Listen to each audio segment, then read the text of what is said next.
আসসালামু আলাইকুম। কি অবস্থা তোমাদের? তোমাদের সাথে তো অনেক দিন পরে দেখা সাক্ষাৎ হলো, তাই না? সো এই মাঝখানে গ্যাপে আশা করি ভালো ছিলে, ভালো আছো। আর সামনে বৃত্তি পরীক্ষা, সেটা দিতে গিয়েও ভালো থাকবা। সো বৃত্তি পরীক্ষা দিতে গিয়ে যেন ভালো থাকো, সেটার জন্যই মূলত আমাদের এই ক্লাস। পরীক্ষার হলে বসে যেন কান্নাকাটি করা না লাগে, হলে বসে যেন খুশিতে খুশিতে পরীক্ষাটা দিয়ে ফেলতে পারো। সো সেটাই মোটামুটি আজকে আমরা এনশিওর করব। সো হ্যাঁ, ওয়ালাইকুম আসসালাম। আমিও ভালো আছি আলহামদুলিল্লাহ। ঠিক আছে। সো এই জন্যই ক্লাস নিতে আসলাম তোমাদের। হ্যাঁ, আমি আলহামদুলিল্লাহ ভালো আছি। আমি ভালো আছি আলহামদুলিল্লাহ। ওকে। সো যাই হোক, হ্যাঁ, ওকে। উম ওকে। ১২-১৩ ঘন্টা পড়ি, তাও হলো অল্প একটু মুখস্থ হয়। সো দেখো, তোমাদেরকে তো আমি মেইনলি বায়োলজি ক্লাসগুলো মানে জীব বিজ্ঞান রিলেটেড ক্লাসগুলো চ্যাপ্টারগুলো নিয়েছিলাম। সো সবসময় ফোকাস করতাম কি আমরা, তোমাদের কেমিস্ট্রি ক্লাসও নিছে, শিশির নিছে, তারপরে ফিজিক্স ক্লাসগুলোও নেওয়া হয়েছে, মাহিন নিছে, জিমি ভাই নিছে। তো আলটিমেটলি তোমাদের কিন্তু সবসময় আমরা ফোকাস করি যে বুঝে পড়ো, ঠিক আছে? এক্সপেরিমেন্ট শিশির অনেকগুলো দেখাইছে, বায়োলজিতে আমি অনেকগুলো দেখাইছি, ফিজিক্সেও দেখানো হয়েছে। সো মুখস্থ যদি করতে যাও না, তাহলে তুমি ১০-১২ ঘন্টায় ৩-৪ পেজ মুখস্থ করতেছো, এটাই স্বাভাবিক ভাই। কারণ মুখস্থ হুবহু পরীক্ষায় লেখা লাগে একটা নির্দিষ্ট লেভেল পর্যন্ত, সংজ্ঞাগুলো লেখা লাগে, বাট বাকিটা পুরোটাই হলো বুঝে পড়ার খেলা। সো যে যত সুন্দর মতো জিনিসটা প্রশ্নটা বুঝতে পারবে, ডিরেক্ট লাইন মুখস্থ করতে যাবে না, তার জন্য কিন্তু পড়াটা সহজ হয়ে যাবে। সো যাই হোক, আজকে আমরা, তুমি অনেকদিন আমার ক্লাস আমাদের সাথে ক্লাস ক্লাস করো নাই দেখে সবকিছু হয়তো ভুলে গেছো। সো আজকের ক্লাসটা করব, করার পরে ইনশাল্লাহ আমরা যা যা ভুলে গেছি সেগুলো সব আবার মাথায় ব্যাক নিয়ে চলে আসব। ঠিক আছে? সো গেল। না, আরেকটা ক্লাস হবে তোমাদের হলো ফিজিক্সের উপরে। আজকে তো কেমিস্ট্রি টাইপের, রসায়ন টাইপের অংশগুলোর উপরে ক্লাস হবে, পর্ব ২। সো আরেকদিন তোমাদের হবে বৃত্তি পরীক্ষার ক্লাস, সেটা হলো সেদিন ফিজিক্সের উপরে। ঠিক আছে? আর বায়োলজি তো হয়ে গেছে আশা করি। আচ্ছা, খাদ্য পুষ্টি অধ্যায় কোনোভাবেই শেষ করতে পারতেছো না ভাইয়া? রেকর্ডেড ক্লাসটা একবার দেখো, আমি আশা করি খাদ্য পুষ্টি চ্যাপ্টার তোমাদেরকে যা পড়াইছিলাম আর কোনো ইনশাল্লাহ সমস্যা থাকবে না। ঠিক আছে? খাদ্য পুষ্টি চ্যাপ্টারে। ওকে। আচ্ছা, বর্তনী অধ্যায় আজকে নাই, সো বর্তনী অধ্যায় আজকে আমরা পড়বো না। ওকে। সো গেল। এখন চলো দেখি বর্তনী অধ্যায় যেদিন পড়ানো হবে সেদিন একটু ভালো মতন বুঝে নিও, আজকে বর্তনী অধ্যায়টা পড়ানো হচ্ছে না। ওকে। সো তাহলে আজকে মূলত আমরা কোন কোন চ্যাপ্টার পড়বো, আমাকে যারা চিনো না তাদের জন্য, আমি মুশফিক সাদিদ প্রাপ্য, বর্তমানে ঢাকা মেডিকেল কলেজে আছি ফাইনাল ইয়ারে। তোমাদের আজকে কেমিস্ট্রি পড়াবো, ঠিক আছে? তাই না? তোমাদেরকে কখনোই আমি কেমিস্ট্রি পড়াই নাই, তোমাদেরকে আমি কখনোই কেমিস্ট্রি পড়াই নাই। সো আজকে গুরুত্বপূর্ণ প্রশ্নোত্তর করা হবে। তো মূলত এই যে দেখো, ঠিক আছে, এই যে দেখো যে এইখানে বিজ্ঞানের তোমাদের বৃত্তি পরীক্ষায় 50 মার্ক থাকবে। ঠিক আছে? সো তাহলে এইখানে দেখো যে এইখানে বৃত্তি পরীক্ষায় যে 50 মার্ক থাকবে বিজ্ঞানের, তার মধ্যে হলো 30 মার্ক থাকবে সৃজনশীলের জন্য। অর্থাৎ হলো তোমার সিকিউ আসবে মানে 3টা লিখতে হবে সিকিউ। সো প্রত্যেকটাতে 10 মার্ক করে। সো তুমি 30 মার্ক পেয়ে যাবা যদি ভালো মতন লিখে আসতে পারো। আর এইবার যে দেখো, এইখানে সংক্ষিপ্ত, যেটা সংক্ষিপ্ত প্রশ্ন হলো প্রত্যেকটাতে 2 মার্ক করে থাকবে। সো অথবা 2 মার্ক করেই দেওয়ার কথা প্রত্যেকটাতে। সেরকম 5টা প্রশ্ন থাকবে। সো তাহলে সেখান থেকে তুমি হলো 10 মার্ক পেয়ে যাবা ইনশাল্লাহ। ঠিক আছে? 10 মার্ক পেয়ে যাবা। আর বহু নির্বাচনী প্রত্যেকটাতে 1 মার্ক করে থাকবে। সো 10টা বহু নির্বাচনীতে 1 মার্ক করে থাকবে। সো তুমি 10 মার্ক পেয়ে যাবা। সো মূলত আমাদের এই 3 ভাগে ভাগ করে পড়াটা করা লাগবে। ঠিক আছে? এই 3 ভাগে ভাগ করে পড়তে হবে। সো এখন আমরা দেখি 3টা ক্যাটাগরির আন্ডারেই যে বিজ্ঞানের রসায়ন টাইপের যে পোর্শনগুলো আছে তার আমরা প্রশ্নগুলো সাজাইছি। ওকে, তাহলে আমরা দেখবো এখানে। আচ্ছা, তো এখন আমি রসায়ন ক্লাসটা করাতে আসছি। ঠিক আছে? রসায়ন ক্লাসটা করাতে আসছি। ওকে। তো গেল। এখন দেখো, তোমাদের এইখানে পরমাণুর গঠন চ্যাপ্টার কত, চ্যাপ্টার 5 মোস্ট প্রবাবলি ছিল এটা, পরমাণুর গঠন। তো চ্যাপ্টার 6, সরি। সো এই পরমাণুর গঠনের এখানে দেখো, আমরা একটু, আমি তোমাদের কখনোই কেমিস্ট্রি ক্লাস নেই নাই, আমি বড়দের কেমিস্ট্রি ক্লাস নেই। সো আমি একটু আমার মতন করেই বুঝাবো। আশা করি খুব বেশি হলো তোমাদের জন্য কঠিন লাগবে না। আমি ছোটদের কেমিস্ট্রি ক্লাস অনেকদিন নেই নাই, বাট একটু আমাকে কোঅপারেট করো, একটু মনোযোগ দাও। তোমরা মনোযোগ দিলেই আমার মনে হয় যে এর থেকে সহজ হবে আর বোঝানো পসিবল না। ঠিক আছে? একটু মনোযোগ দাও। ওকে। সো একটা পরমাণুর দ্বিতীয় কক্ষপথে সর্বোচ্চ কয়টা ইলেকট্রন থাকতে পারে, তাই না? এই যে তোমরা অনেকেই উত্তর করে ফেলতেছো, তোমরা হলো সূত্রটা জানো, ঠিক আছে? তো এটা দুই ভাবে বের করা যায়। যারা একেবারে ছোট বাবু, যারা বুঝে না, তাদের জন্য হলো তারা একটু মুখস্থ করে ফেলে ডিরেক্ট, যে আচ্ছা, যে প্রথম কক্ষপথ যেটা আছে, প্রথম কক্ষপথে ফার্স্ট কক্ষপথে হলো 2টা, তারপরে হলো দ্বিতীয় কক্ষপথে সেকেন্ড কক্ষপথে হলো 8টা, তারপরে হলো তৃতীয় কক্ষপথে হলো থার্ড কক্ষপথে হলো 18টা, এরকম করে মুখস্থ করে ফেলে যারা একেবারে ছোট বাবু। আর যারা আসলে জানে একটা সূত্র ইউজ করতে হয়, সেই সূত্রটা হলো 2n², তাই না? 2n², এরকম একটা সূত্র আছে। সো যে 2n² সূত্রটা ইউজ করতে পারে তার জন্য খুবই সহজ। তো দেখো, n এর জায়গায় তুমি কি কি বসাবা? n এর মান এখানে 1 বসাতে পারো, n এর মান তুমি 2 বসাতে পারো, n এর মান তুমি 3 বসাতে পারো, n এর মান তুমি 4 বসাতে পারো। সো মানে n এর মান তুমি যে কোনো খুশি বসাতে পারো, মানে যততম কক্ষপথ বলবে তততম n এর মান বসাতে হবে। সো দেখো, দ্বিতীয় কক্ষপথ বলছে, তাহলে n এর জায়গায় আমরা কত বসাবো? 2 বসাবো। সো তাহলে এবার যদি n এর জায়গায় যদি আমরা 2 বসাই, 2 বসাই, একটু ম্যাথটা করে দেখি। এই সূত্র দিয়ে n এর জায়গায় 2 বসালাম। সো 2 বসালে হয় কি, 2 ইন্টু 2 স্কোয়ার। সো আমরা জানি যে 2 স্কোয়ার মানে 4, 2 বার গেল, আর 2 গুণ 4, সো আলটিমেটলি রেজাল্ট আসে কত? 8। ঠিক আছে, রেজাল্ট আসে 8। সো তার মানে 8টি। ওকে, 8টি। আর এসপিডিএফ এর নিয়মেও তুমি করতে পারো, যে হ্যাঁ, এসপিডিএফ নিয়মেও তুমি করতে পারো। হ্যাঁ, সো এসপিডিএফ নিয়মেও তুমি করতে পারো, এটা নিয়েও কোনো সমস্যা নাই। সো মোটামুটি তোমাদের লেভেলের জন্য এটাই সহজ, তো এই হিসাবেই বলে দিলাম। সো তাহলে এই যে 8 হবে এখানকার উত্তর। ওকে, আচ্ছা। সো এখন চলো দেখি পরবর্তীটা দেখি আমরা। এইবার যদি দেখি যে রাদারফোর্ডের পরীক্ষণ থেকে সিদ্ধান্ত নেওয়া যায় কোনটা। ওকে, রাদারফোর্ডের পরীক্ষণ থেকে সিদ্ধান্ত নেওয়া যায় কোনটা। সো এখন দেখো, রাদারফোর্ডের পরীক্ষাটা আসলে কি ছিল।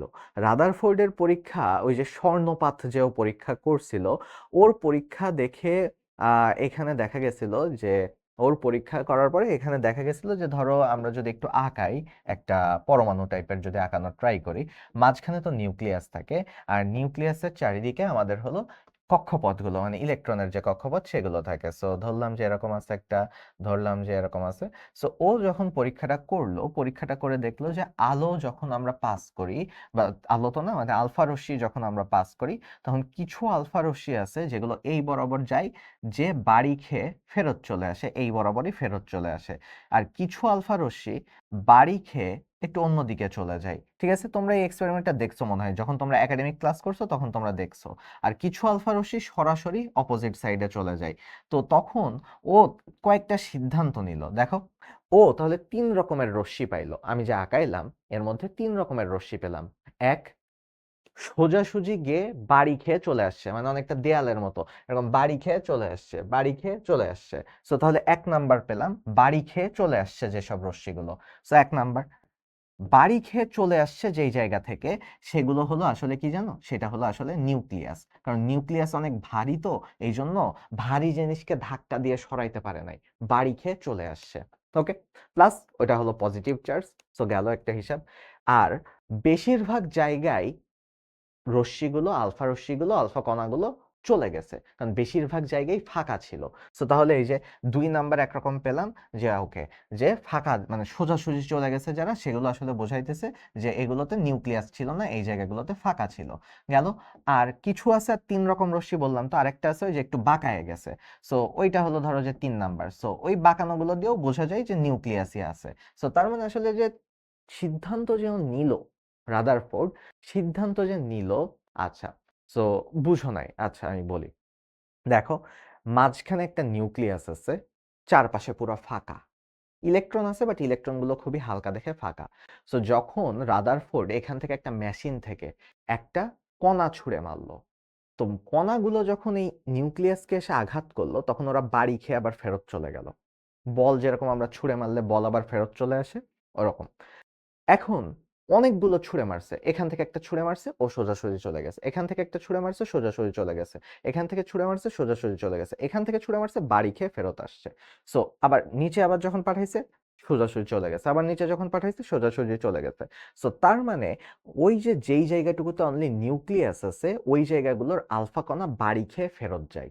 সো তার মানে রাদারফোর্ড যে পরীক্ষা করছিল, এই যে পরমাণু এগুলো তো অনেক ছোট, এগুলো তো আর খালি চোখে দেখা যায় না। আলফা কণাগুলো দেখে ও ডিসিশন নিল যে কি পরমাণু ফাঁকা ফাঁকা, তার মানে পরমাণুকে ভাঙা যায়, বেশ কয়েকটা ভাগ আছে। এবং আরেকটা সিদ্ধান্ত নিল যে পরমাণুর ওই যে বেশিরভাগ অংশই ফাঁকা, পরমাণুর বেশিরভাগ অংশই ফাঁকা, ঠিক আছে। কিন্তু পরমাণু অবিভাজ্য এটা আসলে ভুল কথা। পরমাণু অবিভাজ্য এই কথাটা বলছিল হলো ডাল্টন 1603 সালে, সরি 1803 সালে। তো ওইটা একটা ভুল কথা বলছিল, সো ওইটা না। তার মানে 2 আর 3 হলো এখানকার উত্তর, 2 আর 3 হলো এখানকার উত্তর। ওকে, আচ্ছা। সো এখন চলো দেখি।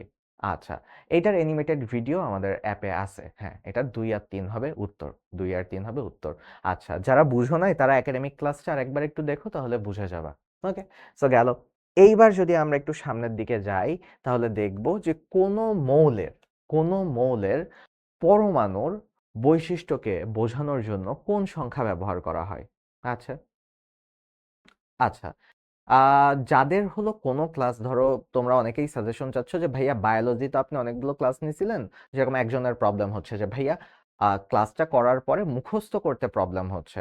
দেখো, ক্লাসটা যখন করবা, করার পাশাপাশি বইটা খুলে বসবা, তাহলেই দেখবা যে মুখস্থ করতে বা মনে রাখতে সুবিধা হচ্ছে। কারণ আমি ক্লাসের ফাঁকে ফাঁকে বায়োলজি যেগুলো নিছিলাম, ক্লাসের ফাঁকে ফাঁকে সেগুলোতে আমি টেকনিকগুলো বলে দিছি মনে রাখার। সো এই জন্য একটু কষ্ট করে বইটা পাশে খুলে বসবা। জাস্ট তুমি লেকচার দেখে যাচ্ছ, বই তোমার বন্ধ, তাহলে কিন্তু অতটা ভালো হয় না পড়াটা। তো যে কোনো ক্লাস করার সময়, বিশেষ করে রেকর্ডেড ক্লাস যখন করবা, একবার করে ফেলছো, দ্বিতীয়বার যখন রেকর্ডেড করতে যাবা, বইটা পাশে নিয়ে বসবা, ঠিক আছে। তো তাহলে এখন চলো দেখি। এইবার যদি আসি যে কোনো মৌলের পরমাণুর বৈশিষ্ট্যকে বোঝানোর জন্য কোন সংখ্যা ব্যবহার করা হয়, ঠিক আছে। হ্যাঁ, নামাজের বিরতি দিয়ে দিব, কোনো সমস্যা নেই। নামাজের বিরতি একটু দেরিতে দিব, যেন হলো এখানে তো অনেকে বাংলাদেশের পুরা সব জায়গা থেকেই ক্লাস করতেছে। সো যেন চট্টগ্রাম থেকে রাজশাহী সবাই যেন একটা কমন ব্রেক পাই, এই জন্য নামাজের ব্রেকটা আমরা হলো 5:20-25-এর দিকে দিব, তাহলে সবাই নামাজ পড়ে আবার আসতে পারবে। ওকে, সো তাহলে এখন চলো দেখি কোনো মৌলের পরমাণুর বৈশিষ্ট্যকে বোঝানোর জন্য কোন সংখ্যা ব্যবহার করা হয়। ওকে, সো তাহলে দেখো, পরমাণুর বৈশিষ্ট্য মানে একটা মৌলের কোন সংখ্যাটা আছে যেটা তার নাম নির্ধারণ করে, যে ওর পরিচয়, ও হাইড্রোজেন, ও হিলিয়াম, ও অক্সিজেন, ও নিয়ন, ও নাইট্রোজেন। আসলে পরিচয় চেঞ্জ হয় কিসের উপর ভিত্তি করে? নিউট্রন সংখ্যা? না। ইলেকট্রন সংখ্যা? না। পরিচয় চেঞ্জ হয় প্রোটন সংখ্যার উপরে ভিত্তি করে, ঠিক আছে। পরিচয় চেঞ্জ হয়, একটা পরমাণুর বৈশিষ্ট্য বা পরিচয় চেঞ্জ হয় তার প্রোটন সংখ্যার উপরে ভিত্তি করে। সো তাহলে আলটিমেটলি প্রোটন সংখ্যা তার হলো বৈশিষ্ট্যকে বোঝানোর জন্য ইউজ করা হয় প্রোটন সংখ্যা, ঠিক আছে। প্রোটন সংখ্যা তার বৈশিষ্ট্যকে বোঝানোর জন্য ইউজ করা হয়। ভর সংখ্যা, নিউট্রন সংখ্যা, এগুলো অ্যান্সার হতে পারে, বা মানে হতো যদি এখানে প্রোটন সংখ্যা না থাকতো। জাস্ট কথার কথা বলতেছি। প্রোটন সংখ্যা বেস্ট অ্যান্সার, এখানে প্রোটন সংখ্যা বেস্ট অ্যান্সার, ঠিক আছে। হ্যাঁ, এটা বৃত্তির ক্লাস, এটা বৃত্তির ক্লাস। ওকে, সো তাহলে এটা হলো প্রোটন সংখ্যা। কারণ প্রোটন সংখ্যা, দেখো আমি যদি বলি প্রোটন সংখ্যা একজনের 1, তাহলে কি হবে? সেটা হাইড্রোজেন, আমি বুঝতেছি এটা হাইড্রোজেন। এই 1 বাদে প্রোটন সংখ্যা যদি হয়ে যায় 2, তাহলে সেটা হলো হিলিয়াম, ঠিক আছে। প্রোটন সংখ্যা যদি হয়ে যায় 3, তাহলে সেটা লিথিয়াম। এটার কোনো মানে ব্যতিক্রম নাই। প্রোটন সংখ্যা চেঞ্জ হওয়া মানে পরিচয়ই চেঞ্জ হয়ে যাবে, বৈশিষ্ট্যই চেঞ্জ হয়ে যাবে। তার মানে ইলেকট্রন অতটা ম্যাটার করে না। ইলেকট্রন চেঞ্জ হলে আয়নিত হয়, ধনাত্মক আয়ন, ঋণাত্মক আয়ন হয়। নিউট্রন চেঞ্জ হলে তখন তোমার আইসোটপ হয়। ভর সংখ্যাও চেঞ্জ হতে পারে, বাট আলটিমেটলি প্রোটন চেঞ্জ হলে পরিচয়ই চেঞ্জ হয়ে যাবে, এটা মাথায় রেখো। প্রোটন চেঞ্জ মানে সবকিছু চেঞ্জ, ঠিক আছে। সো তাহলে এটা আমরা দেখলাম। এইবার আমরা দেখি একটা মৌলের পারমাণবিক সংখ্যা 17, ভর সংখ্যা 35, ওই মৌলের ইলেকট্রন নাম্বার কত, ঠিক আছে। আচ্ছা, ইলেকট্রন নাম্বার 9 কেন? দেখো, ও যে প্রশ্নটা করলো যে ইলেকট্রন নাম্বার যদি চেঞ্জ করি, ধরো একটা মৌলের, একটা অক্সিজেনের, তুমি যেহেতু প্রশ্নটা করছো আমি উত্তর করি। দেখো, সো ধরলাম যে একটা হাইড্রোজেনের হাইড্রোজেনের ধরলাম যে একটা হাইড্রোজেন আঁকাইতেছি, হাইড্রোজেনের ধরলাম নিউক্লিয়াসে প্রোটন আছে একটা, ঠিক আছে। প্রোটন আছে একটা, পি লিখলাম, ঠিক আছে। প্রোটন আছে একটা, নিউট্রন নাই, ঠিক আছে। নিউক্লিয়াস এটা। আর হাইড্রোজেনের পুরা হলো যে কক্ষপথ, কক্ষপথে ইলেকট্রন আছে একটা, ঠিক আছে। ইলেকট্রন আছে একটা। সো এখন তুমি দেখো ইলেকট্রন আছে একটা, আমি যদি এই প্রোটনটাকে সরায় ফেলি বা এই প্রোটনটার জায়গায় আরেকটা প্রোটন অ্যাড করি, পুরা পরমাণুই চেঞ্জ হয়ে যাবে। হাইড্রোজেন হিলিয়াম হয়ে যাবে অথবা চেঞ্জ হয়ে যাবে। কিন্তু আমি যদি এই ইলেকট্রনটা সরায় ফেলি, মনে করো যে আমার ইচ্ছা হলো আমি ইলেকট্রনটা সরায় ফেললাম। এখন জিনিসটা কি হবে জানো? হাইড্রোজেন হাইড্রোজেনই থাকবে, খালি হাইড্রোজেন প্লাস আয়ন হয়ে যাবে। তো তার মানে দেখো ওর পরিচয় কি চেঞ্জ হয়েছে? পরিচয় কিন্তু এরকম চেঞ্জ হয় নাই। হাইড্রোজেন হাইড্রোজেনই আছে, বাট ও হাইড্রোজেন প্লাস হয়ে গেছে। কাইন্ড অফ ব্যাপারটা এরকম যে ভাইয়া তুমি তো হলো মানুষ, তাই না? সো তাহলে তুমি তুমি যদি হলো এক ক্লাস ধরো পড়াশোনা করো নাই, গত বছর তুমি ভালো মতন পড়াশোনা করো নাই।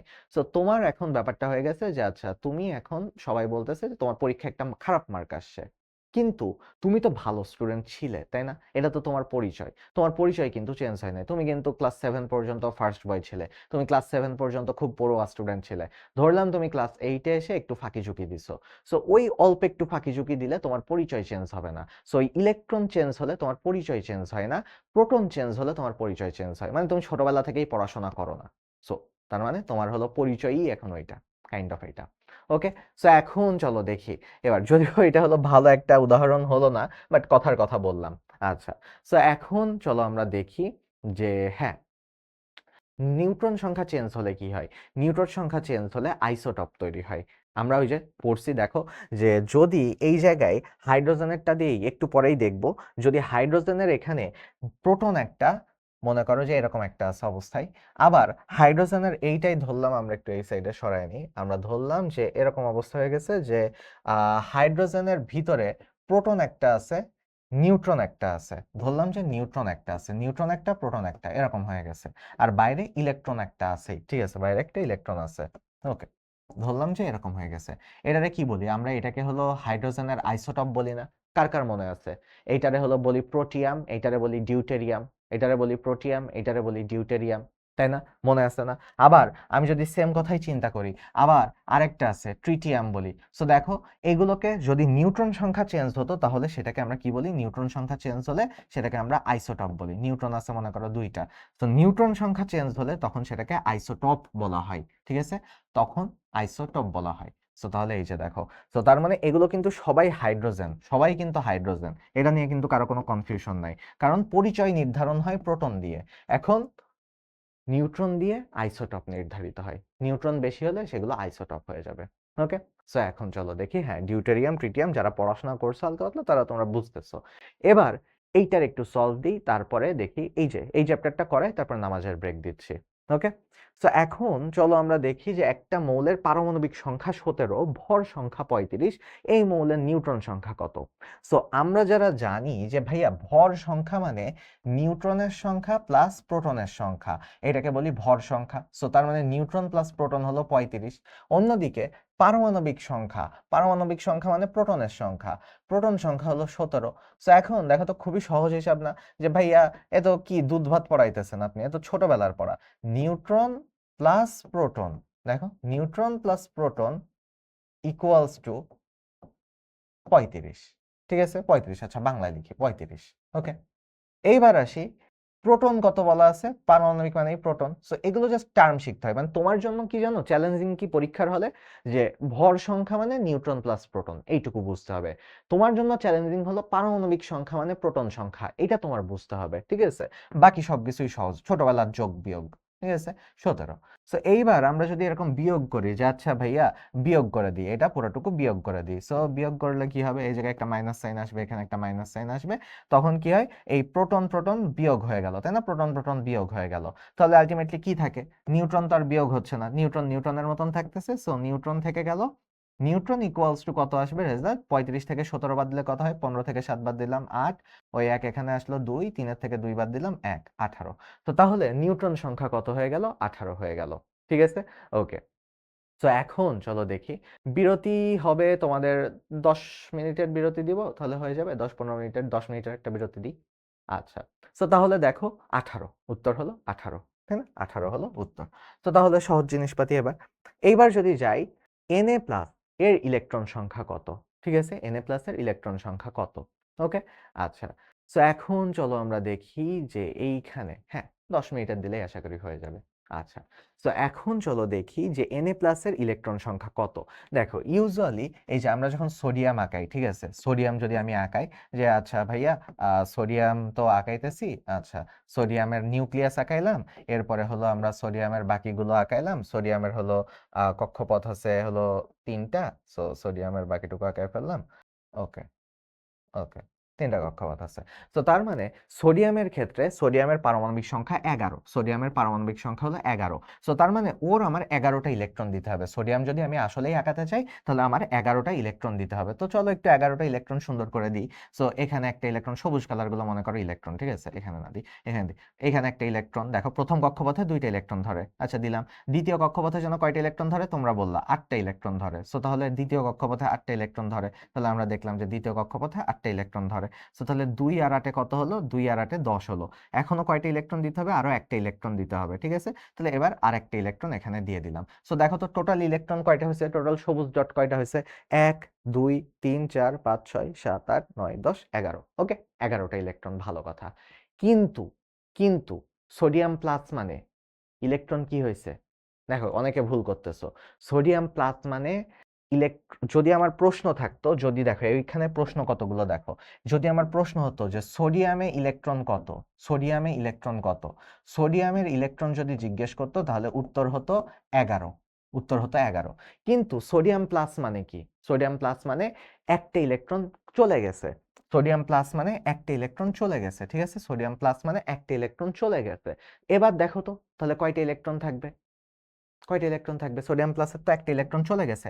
১১টা থেকে যদি একটা ইলেকট্রন চলে যায়, এই যে এবার তো তুমি সহজেই উত্তর বুঝে ফেলছো যে সোডিয়াম প্লাস মানে তো ভাই হলো একটা ইলেকট্রন চলে গেছে। তো সোডিয়াম প্লাসের ইলেকট্রন নরমালের থেকে একটা কম থাকবে। নরমালি থাকে ১১টা, বাট এখন থাকবে কয়টা? এখন থাকবে হলো ১০টা। এখন থাকবে কয়টা? ১০টা। বুঝছো? এগুলোই কিন্তু তোমাদের জন্য প্রশ্ন। তোমাদের বৃত্তিতে এতই সহজ প্রশ্নগুলো আসবে। ঠিক আছে? এতটাই সহজ প্রশ্ন তোমাদের বৃত্তির জন্য আসবে ইনশাল্লাহ। সো তাহলে এই যে দেখো, আমরা বুঝলাম হিসাব। ইউজুয়ালি ১১টা থাকার কথা, বাট সোডিয়াম প্লাস, তার মানে একটা ইলেকট্রন চলে গেছে। সোডিয়াম যদি 2 প্লাস দিত, কথার কথা, তার মানে ২টা ইলেকট্রন চলে গেছে। যে কয়টা প্লাস থাকবে সে কয়টা ইলেকট্রন চলে যাবে। ঠিক আছে? সোডিয়াম 3 প্লাস যদি থাকতো, তার মানে ৩টে ইলেকট্রন চলে গেছে। সো যে কয়টা প্লাস থাকবে নরমালের থেকে ওই কয়টি ইলেকট্রন চলে গেছে। বিয়োগ করে তারপরে হিসাব করবা। ঠিক আছে? হ্যাঁ। আচ্ছা। মাইনাস থাকলে ইলেকট্রন বেশি, প্লাস থাকলে ইলেকট্রন চলে গেছে। ঠিক আছে? ওকে। সো এখন চলো দেখি, হ্যাঁ, অনেক সহজ ইনশাল্লাহ।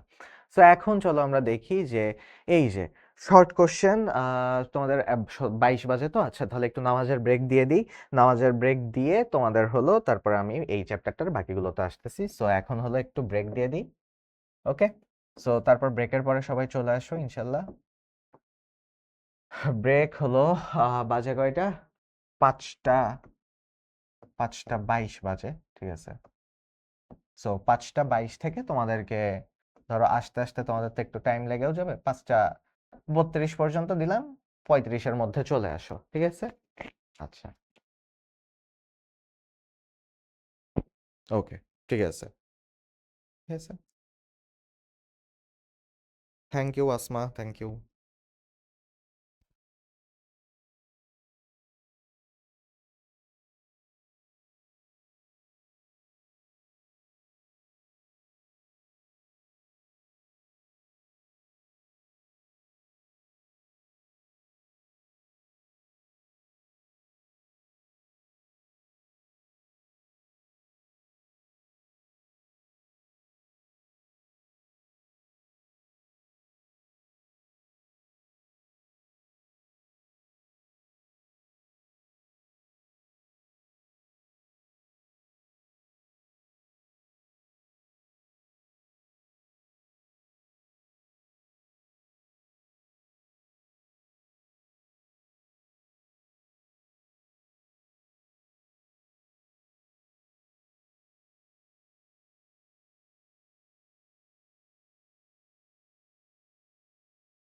ওকে।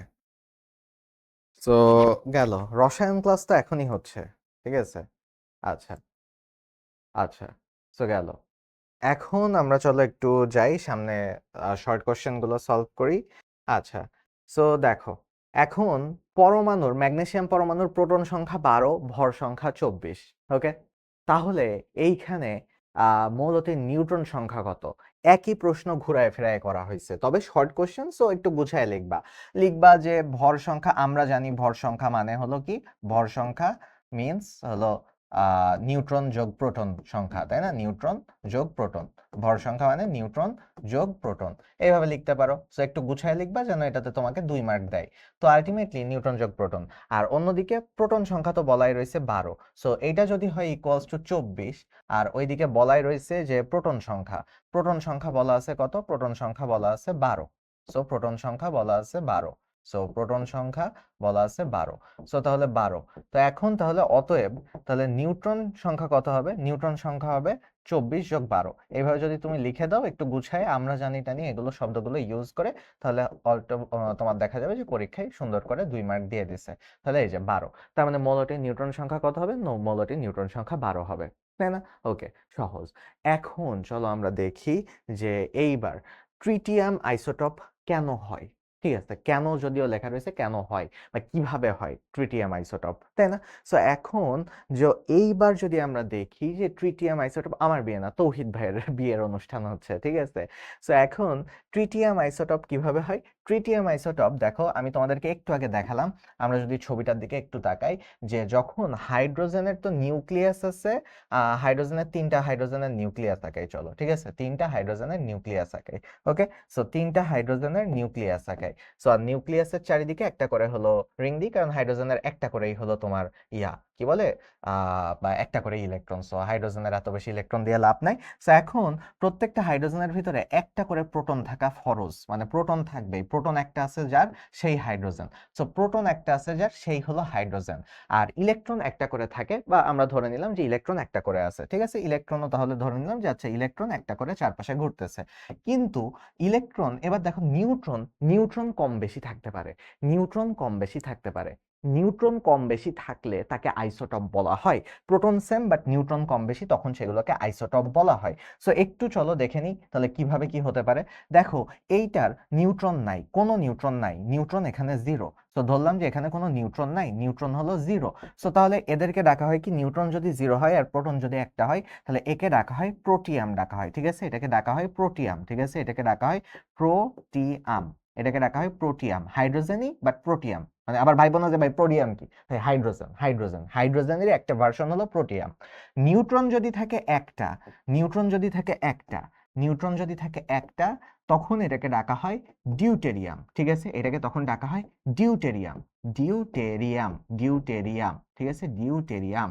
আর এবার দেখো, যদি হলো এখানে নিউট্রন থাকে 2টা, ধরো সবুজ কালার দিলাম 2টা, সো নিউট্রন আছে 2টা, নিউট্রন যদি 2টা থাকে, তখন এদেরকে ডাকা হয় ট্রিটিয়াম, তখন এদেরকে ডাকা হয় ট্রিটিয়াম।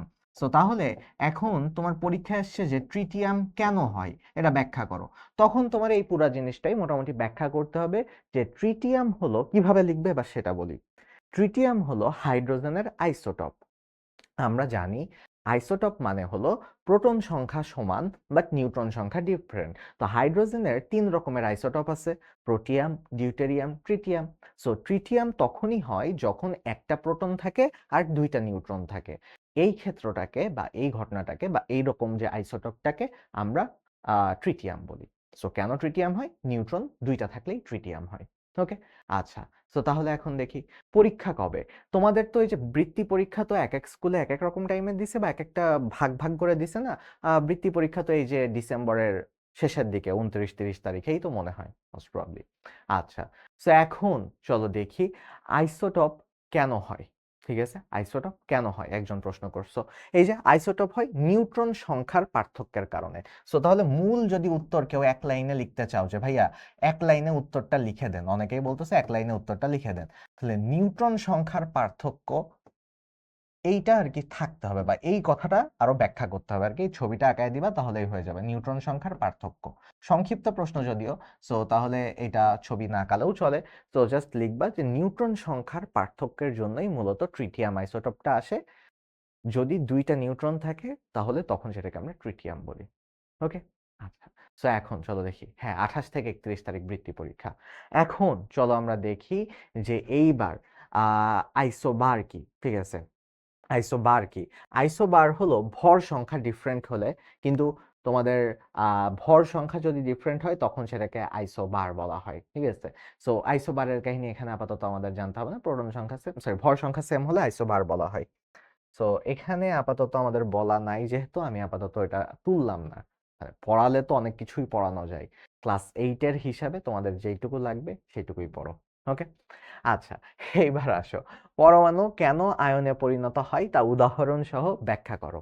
আচ্ছা, সো এবার দেখো তোমার পরমাণু আয়নে কেন পরিণত হবে। ধরো আমি তোমাকে প্রশ্ন করলাম যে আচ্ছা ভাইয়া, সোডিয়াম তো একটা পরমাণু আছে, সোডিয়াম পরমাণু কেন হলো সোডিয়াম প্লাস হতে যাবে, একটা ইলেকট্রন ছেড়ে দিয়ে কেন সোডিয়াম প্লাস হতে যাবে। বা আমি তোমাকে বললাম যে আচ্ছা ভাইয়া, অক্সিজেন আছে, অক্সিজেন যে পরমাণু আছে ওটা কেন দুইটা ইলেকট্রন গ্রহণ করে অক্সিজেন 2 মাইনাস হতে চাই, তাই না। একটা কথা যে ভাইয়া এত কাহিনী কেন, এত কষ্ট কেন করা লাগতেছে, তাই না, পড়াশোনা কেন করা লাগতেছে। হ্যাঁ, স্টেবল রাখার জন্য একজন উত্তর দিয়ে দিচ্ছে, স্টেবল রাখার জন্য। হ্যাঁ, আসল উত্তর হলো এইটা। সো আমি যদি তাও একটু শর্টে দেখাই দিই, যে দেখো পরমাণুর শেষ কক্ষপথে 8টা ইলেকট্রন থাকলে ও হলো স্টেবল হয়। সো যদি দেখি আমরা যে সোডিয়ামের তো 11টা ইলেকট্রন, তাই না, সোডিয়ামের তো 11টা প্রোটন 11টা ইলেকট্রন ইউজুয়ালি থাকার কথা। সো সোডিয়ামের ইউজুয়ালি আকালে সোডিয়াম দেখা যায় যে এরকম হলো 3টা লেয়ার বিশিষ্ট সোডিয়াম, এরকম হয়ে যায়, সরি এক সেকেন্ড, সোডিয়াম এরকম হলো, ঠিক আছে, সোডিয়াম এরকম হলো। তো সোডিয়াম গেল। সো এখন কথা হলো যে সোডিয়ামের তো 11টা নিউট্রন প্রোটন আছে, এখানে 11টা প্রোটন আছে। সো ওর চারপাশে 11টা ইলেকট্রন আছে। সো এইভাবে যদি আঁকাই যে আচ্ছা ঠিক আছে 11টা, সো কিন্তু দেখা যায় যে ওর শেষ কক্ষপথে দেখো কয়টা ইলেকট্রন, একটু আগে আঁকাইছিলাম। সোডিয়াম যদি এইভাবে আঁকাই তাহলে শেষ কক্ষপথে ইলেকট্রন দেখা যায় কয়টা, শেষ কক্ষপথে ইলেকট্রন দেখা যায় একটা। কিন্তু শেষ কক্ষপথে 8টা ইলেকট্রন থাকতে হয়, 8টা ইলেকট্রন থাকলে সেটা স্টেবল হয়। অক্টেট নিয়ম বলে বা অষ্টক নিয়ম বলে, 8টা ইলেকট্রন থাকতে হয়। সো ও করে কি, ও শেষ কক্ষপথে 8টা ইলেকট্রন যদি বানাতে হয়, ওর হাতে দুইটা চয়েস আছে, দুইটা অপশন আছে ওর হাতে। কি কি দুইটা অপশন, যে হয় 7টা ইলেকট্রন নিয়ে আসো, যেটা নাকি খুবই কষ্টের কাজ। 7টা ইলেকট্রন যদি নিয়ে আসে তাহলে কি হবে, এখানে একটা, দুইটা, তিনটা, চারটা, পাঁচটা, ছয়টা, সাতটা, আর আগের থেকে একটা ছিল, টোটাল 8টা হয়ে গেল। ওর হাতে এই একটা অপশন আছে। অথবা ওর হাতে একটা অপশন আছে যে ও হলো এই যে একটা এক্সট্রা ইলেকট্রন ছিল সেই একটা এক্সট্রা ইলেকট্রন বাইর করে দিতে পারে। সো তাহলে কোনটা বেশি সহজ, 7টা নিয়ে আসা নাকি একটা বের করে দেওয়া, কোনটা সহজ, একটা বের করে দেওয়া সহজ। সো এই জন্য তখন হয় কি জানো, তখন এই যে ইলেকট্রন যেটা আছে ও হলো ওই যে ইলেকট্রন শেষ কক্ষপথের ইলেকট্রনটা ছেড়ে দেয়। শেষ কক্ষপথের ইলেকট্রন যখন ছেড়ে দেয় তখন ও একটু পজিটিভ চার্জ বিশিষ্ট হয়ে যায়, ইলেকট্রন নেগেটিভ চার্জ, তো ইলেকট্রন যদি বের করে দিই, একজন নেগেটিভ মানুষকে বের করে দিলাম, তাহলে আমি কি পজিটিভ হয়ে যাব।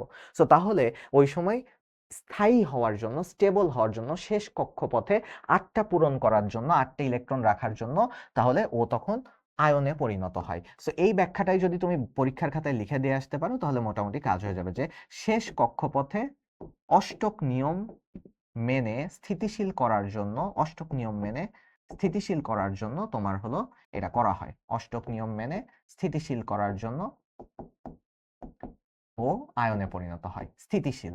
সো এই কথাটা বলবা, স্থিতিশীল করার জন্য আয়নে পরিণত হয়, করার জন্য, ঠিক আছে, এটা করার জন্য আয়নে পরিণত হয়। সো এইটুকু লিখলে তোমার শর্ট কোশ্চেন যেহেতু মার্ক দিয়ে দিবে ইনশাল্লাহ, ঠিক আছে।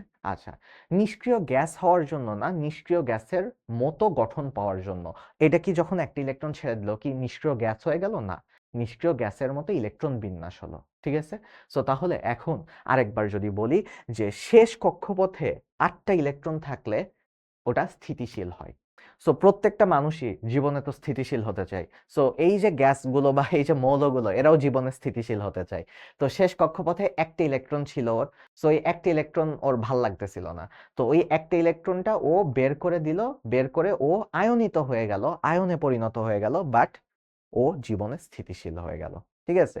সো ওই জীবনে স্থিতিশীল হওয়ার জন্য মূলত পরমাণুগুলো বা মৌলগুলো আয়নে পরিণত হয়। কেউ স্থিতিশীল হওয়ার জন্য ইলেকট্রনকে বের করে দেয়, কেউ স্থিতিশীল হওয়ার জন্য ইলেকট্রন গ্রহণ করে। অক্সিজেন যেরকম স্থিতিশীল হওয়ার জন্য ইলেকট্রন গ্রহণ করে। ঠিক আছে? ওকে। সো তাহলে এখন চলো দেখি অষ্টক নিয়ম কি? অষ্টক মানে ৮। সো শেষ কক্ষপথে ৮টা ইলেকট্রন থাকবে, এটাকে অষ্টক নিয়ম বলতেছে আরকি। শর্টে যদি বলি, শেষ কক্ষপথে ৮টা ইলেকট্রন থাকবে, এটাকে অষ্টক নিয়ম বলতেছে। ওকে? স্যার ডিএনএ আরএনএ নিয়ে কিছু বলেন। ভাইয়া ডিএনএ আরএনএ নিয়ে এখন কেন কিছু বলবো বলো তো? আচ্ছা, পারমাণবিক সংখ্যা কাকে বলে? কার্বনের আইসোটপ সমূহ ব্যাখ্যা করো। একটা সিকিউ তোমাদেরকে দিছি যে কি টাইপের সিকিউ আসতে পারে। তারপরে হলো জিজ্ঞেস করছে এ মৌলটি আয়নে পরিণত হবে কি? ব্যাখ্যা করো। কিভাবে পরিণত হবে সেটা ব্যাখ্যা করতে হবে। আর লাস্টলি বি, সি আর ডি এই যে মৌলগুলো আছে এই মৌলগুলোর মধ্যে কারা যৌগ গঠন করবে এবং কিভাবে যৌগ গঠন করবে। ওকে, আচ্ছা।